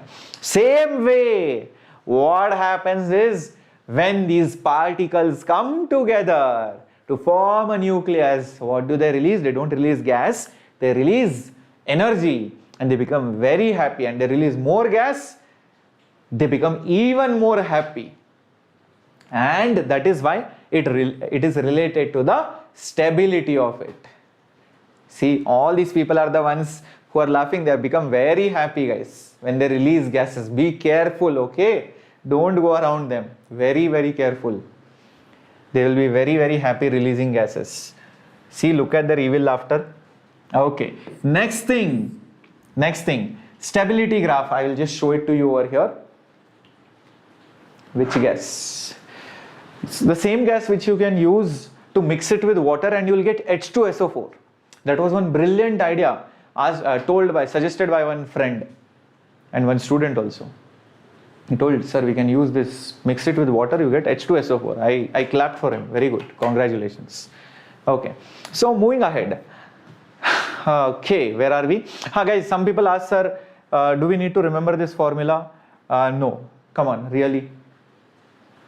Why will you remember this? No need, guys. Why do you need? Oh my God, look at this, huh? So guys, why you don't need to remember? Because it is obvious. This is calculation of mass defect. The mass before and mass after, find the difference. So many protons are there into mass of protons. So many neutrons are there into mass of neutrons. This was the final nucleus. Nucleus mass minus the mass before. That will give you the mass defect. That's it. Acha, it is deleted, is it? But I think this graph is there. I'm not sure.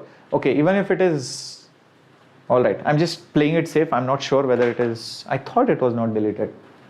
Okay, but you should know this graph.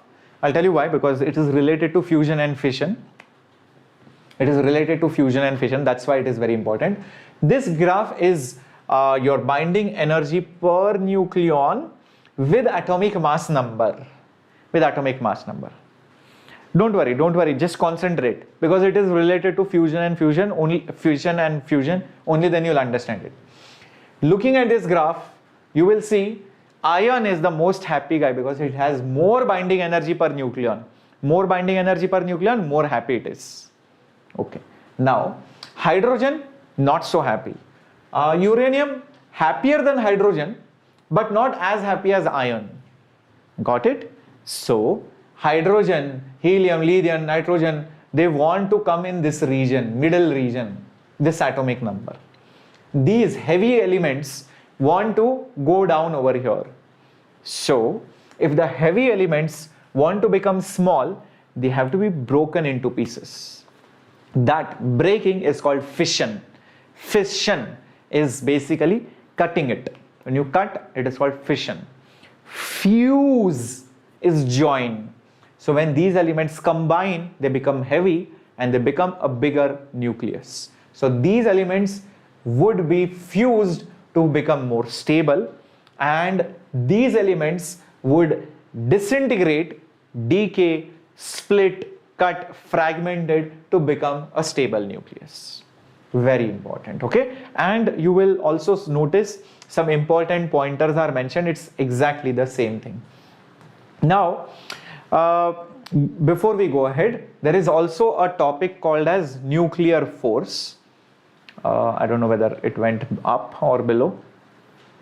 I think it has gone. It's there below, I guess. Nuclear force. Now, see, inside a nucleus, we know that proton stays together. So obviously proton don't like each other. If they are staying together, obviously it's not because of electric force. Because if it was for the electric force, they would have repelled, they would have gone away, separate ways. So there is something bigger, stronger than them, which is holding together.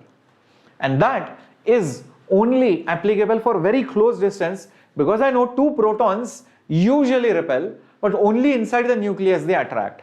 That means there must be a stronger power, stronger force, which acts when they are very close by, and it is much more powerful than the electric force.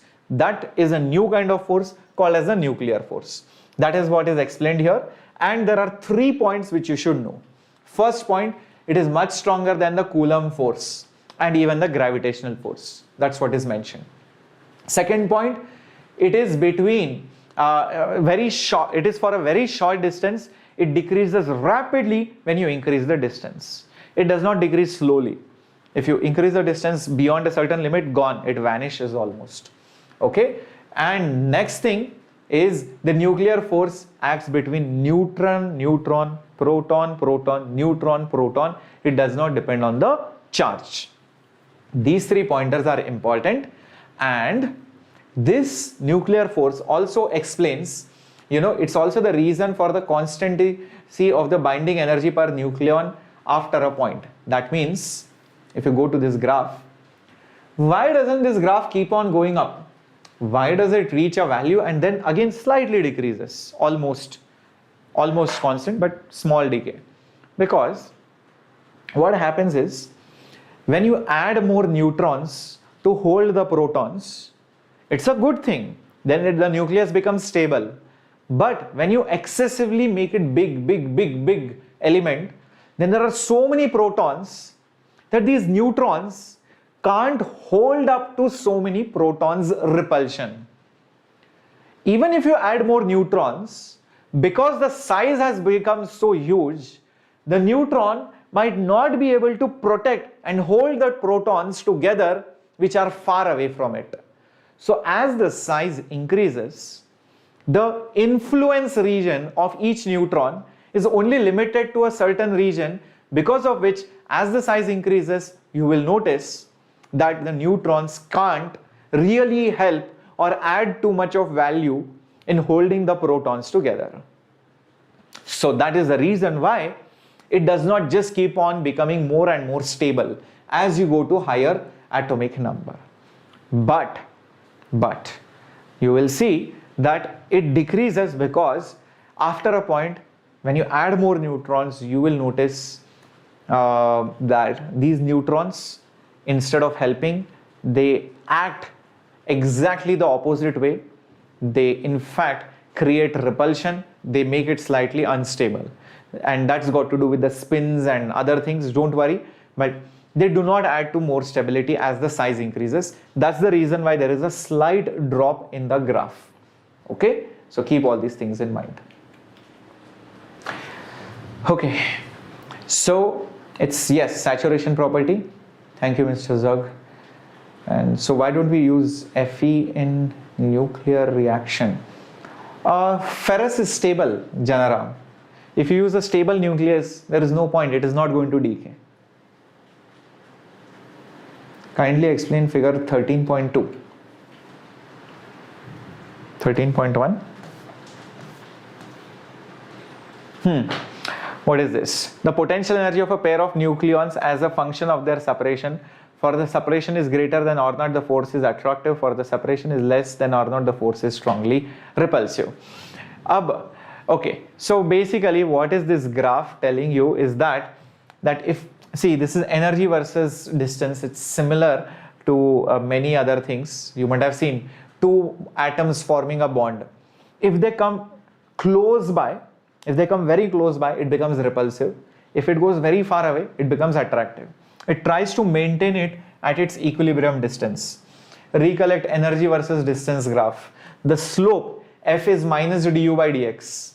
So if the slope is negative, the force is positive. That means it is repulsive. If distance is small, slope is negative, the force is repulsive, it will push here. If the distance is large, slope is positive, du by dx is positive, minus du by dx, that's force, that's negative, so it becomes attractive. So it's got to do with F is minus du by dx. Yes, iron, correct. Hello Aishwarya, long time. Is that cool? And this is the point of stable equilibrium. Notice, this is stable equilibrium. If it goes here or here, it comes back. I hope that is clear. Okay, fair enough. Prem, I have in fact told you how to remember it. Radio, besides that microwave, besides that TV remote, besides that your sunlight, besides the sunlight you have ultraviolet, and then you have your X-ray, and besides that you have nuclear reaction happening, that's gamma rays. Okay, I'm doubtful about the nuclear reaction. Okay, now coming to the last part over here. See guys, like I told you, in that graph of binding energy per nucleon versus that atomic mass number, whatever, Z you can take. So that graph is like this. So these people basically undergo fission to become more stable, and these people undergo basically fusion to become more stable. This is stable. Now when we talk about fission, it can happen via one of the two ways.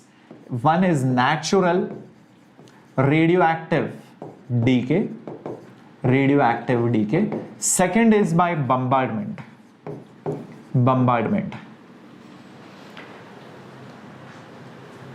Something has become so big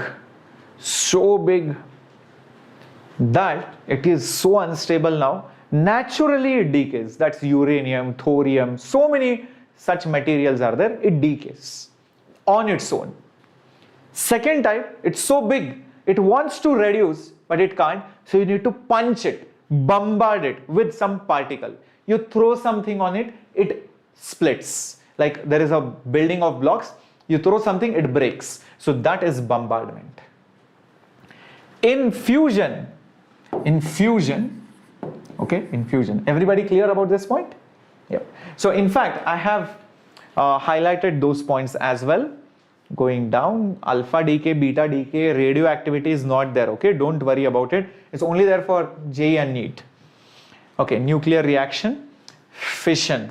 Now you can see one neutron collides with one uranium to give this unstable nucleus. This unstable nucleus disintegrates on its own to become this. This is not radioactive, this is radioactive. If you just had this, it will decay on its own. If you had this, you forcefully bombard and break it into these parts. So this is bombardment, with some material. Okay, nuclear reactor, I doubt it is there, guys, but I guess it can probably just, I don't think it is there. I've not highlighted it. I don't think it is there. Just check it if it is there in the syllabus, but I doubt it is there. So that's why I have not marked it. Okay. Now, when we talk about fusion, again I have marked certain points. Now to explain you the process over here, there is one catch. I'll tell you what it is. In fusion, you need to get those elements together, but it is not so easy.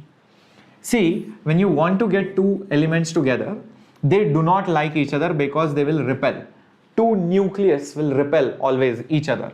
They will obviously repel. So you need to push them together by high pressure or with high temperature.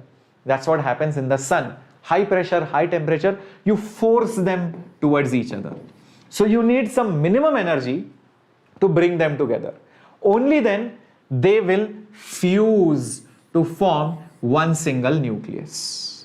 They will fuse together to form a big nucleus. So there is always some minimum energy required to bring two nuclei together. Keep this in mind. Last thing which I would like to mention over here is that be it fission or be it fusion, you will see you will always have your reactant which will give some product because of which it is becoming stable, and you will see some energy is released. This energy which is released is called as the Q value of that reaction. Aksharaj, it depends on which is the reaction that you're talking about, which two elements are being fused together. If you are here, you're fusing these two elements, you might not get so much energy. But if you fuse this and this to get this stable element, then maybe it will release more energy. So it depends which two elements are being fused or cut as such. Okay, so you cannot generalize it. All right. So the energy released during this process is called as the Q value. So Q value is again delta mc square. This is the mass difference between the product and the reactants. Okay, as simple as that. Okay, what is the difference between binding energy and Q value? It looks very similar. See, Q value is just the energy which is released in some reaction which can be anything. Like for example, this nuclear reaction. Look at this. Look at this. Hydrogen combines to give you certain amount of energy. Okay. Now this value that you are getting is a basically Q value. Binding energy is only for individual particles, proton, neutron combined to give you one nucleus. It's the energy released in the formation of a nucleus, not during fusion or fission. Technically it looks the same because methodically it's just difference of mass into c square. But the way or the manner in which it has been associated with different reactions is different. I hope that is clear. No, at least the few things like hydrogen fusion you should know to form helium. That is one thing you should know. And this one reaction for what is that? Uranium splitting into barium, krypton and neutron. You should know this. Okay, this reaction at least you should know. Jagdish, for term 2, yeah, I'm covering, no Jagdish, this is entire physics in one shot. Yeah, okay, I think we have come to questions now. Mock test IPPOM. What is Muthukumar, what is mock test IPPOM? Please explain me that. Controlled and uncontrolled nuclear fission, I doubt, because it's a part of nuclear reactor. On the safer side, learn it and go. It can come as a case study. That's all it can come as. Oh, when is the mock test? Oh, mock test IPPOM. Today's word that I learned, Tamil word that I learned is IPPOM. So, mock test, description box IPPOM. Okay, it's there in the description box. Okay, I'm telling all the chapters in one. Hey, Jagdish, what you want to do, man? See, Jagdish, 1 plus 1 plus 1 is how much? 1 plus 1 plus 1 is 3. 3 plus 0 is how much? 3. 2 plus 1 is how much? 3.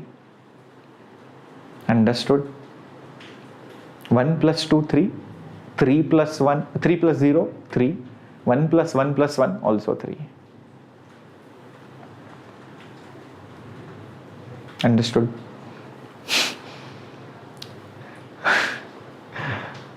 Okay. Oh, hippo and hippo. Hippo? And what is hippo? Hippopotamus? Jagdish did not get it. Jagdish, you want 5-6 hours one shot, na? Take these classes, 2.5 hours each. Watch them together. No. 2.5, 6 hours, whatever. Watch it.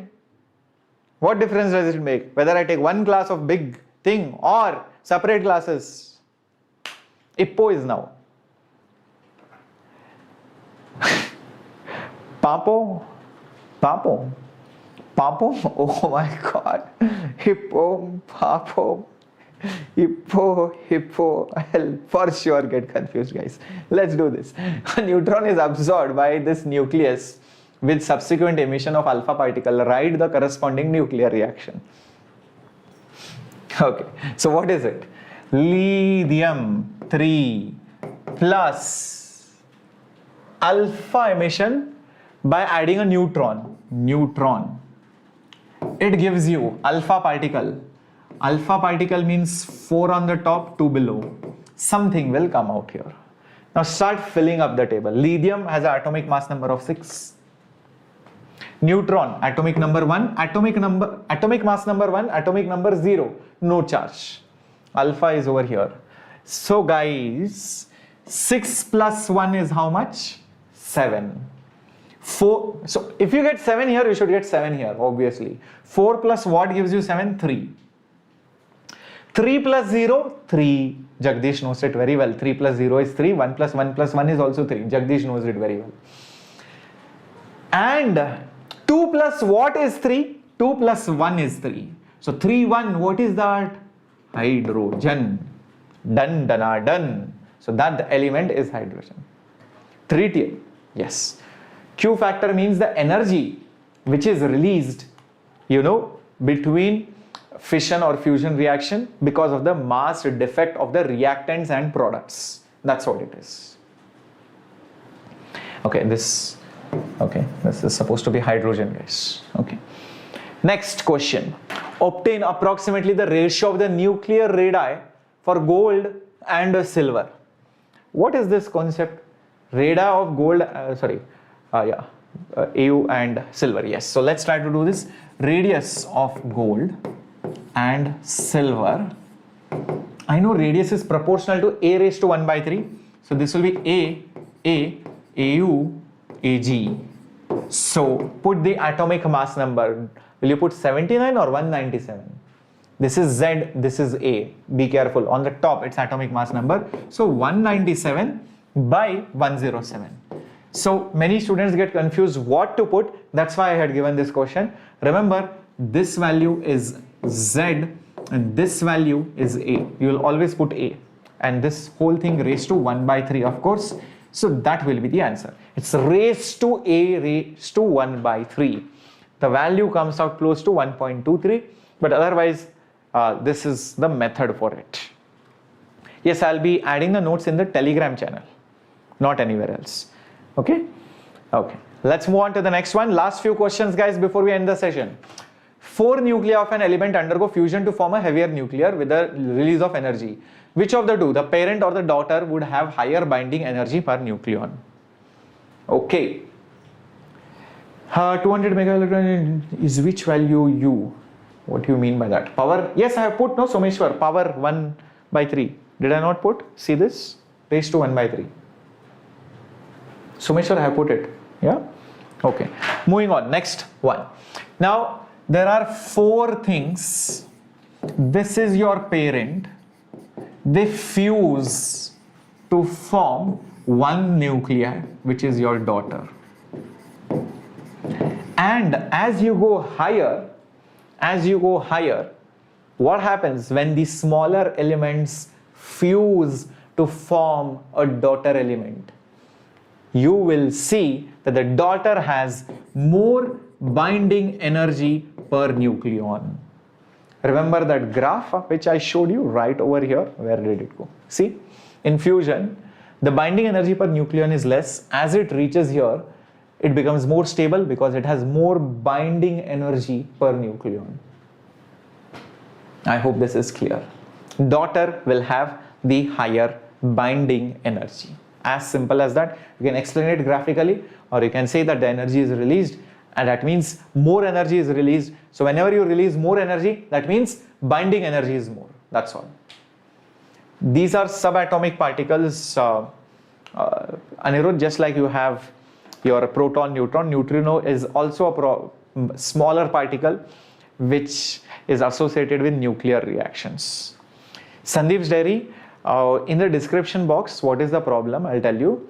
Because the link is not permanent. See, you need to create a link, and that link will not be permanent. You have to store it somewhere. And that server where you store it, if it stops, or after maybe a year, somebody watches this class, or after 2 months, what if that link is not working? But on Telegram, if that PDF is uploaded, that PDF stays there. Okay.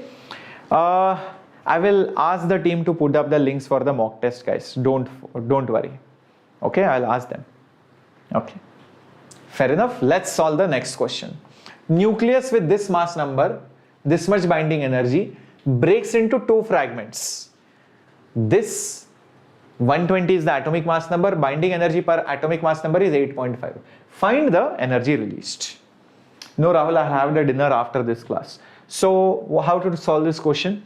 Initial energy of that nucleus will be, there is 7.6 mega electron volt per nucleon.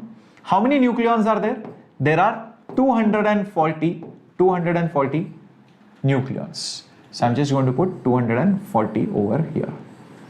Everybody clear about this? Fair enough, guys. Next. Finally, final energy. You get a nucleus of this much binding energy. How much? 8.5 mega electron volt per nucleon. How many such nucleons? 120. But there are 2 fragments.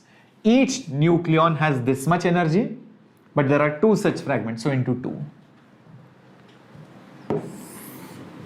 How much energy is released? So the delta E will be just the difference of these 2. I think this is bigger, this is smaller. So it will be just 8.5 into 120 into 2 minus 7.6 into 240. You can see 122s are 240. 240 into 8.5 minus 7.6. So it will be 240 into 8.5 minus 7.6. 0.9. How much will it be? Just check this out. Is it 216? Is it 216? Just check this out. RK Gupta, I didn't reply. Is it? Where did you message, Bacha? On Instagram? Let me check. What is your name? Instagram account name? I don't know. I replied to many people. Will they ask binding energy graph? They can. They can. Definitely. On Insta, but what was your name, RK Gupta? What was your screen name? I replied to many people yesterday. Okay.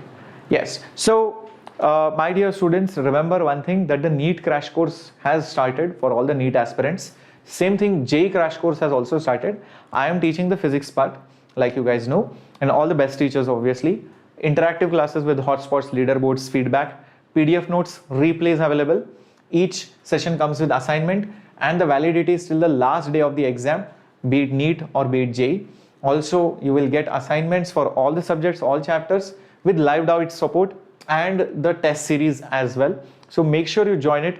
Just don't depend on YouTube. YouTube plus the board combination is the YouTube plus your crash course combination is the best combination, because you are getting all kinds of perspectives, systematic studies, plus you get so many kinds of problems. In YouTube I'll do different problems, crash course I'll do completely different problems, and it is more systematic, like you guys know about it. And although it has started on 9th May, you can still watch it even as a recorded session. So make sure you join it. Price is just $2,700. Keep this in mind. Yeah, so a lot of you are also waiting for the derivation. Yes, I'll be doing it. You guys, please join it. I'll be waiting for all of you in the crash course. You can join it even after your board exams, but that will be delaying the process of completing your crash course. Okay, Hariharan, I have to see your DM also. Oh my God. Okay, I'll definitely just ping me a message. And RK Gupta, I think I lost your chat out there. Thank you, Mr. Vijay. Thank you, Prem Kumar, Krishna, everyone. Thank you so much. YouTube, obviously things will continue, bacha. I'm not going to leave YouTube, right? So it's still going to be there. Okay. So glad, Niveta. I would be waiting to see all of you. Tamil talks, sir. I don't know complete sentences. How to say good night? I'll probably say good night. Or thank you. Vanakkam. I can say that. Okay. Start for 2020 something. Yeah, I have started 0 to superhero series. Make sure you watch that, bacha. Yeah. How to calculate Q factor? Q is delta MC square S Kumar. Okay. So you find the mass difference multiplied by C square. So if it is in AMU, just multiply it with 931. Next class tomorrow at 7:30. I will try and reply as much as possible on Insta. Okay. Bye bye guys. Sleep well. Take care. Now even I'm tired. I also need to eat. I have to wake up early. I have to go for my workout. Again tomorrow morning. I didn't skip my workout, guys, yesterday. I won't skip the workout. So bye bye. Take care. Have a great time. See you. This was your Captain Shreyas signing off. Hasta la vista.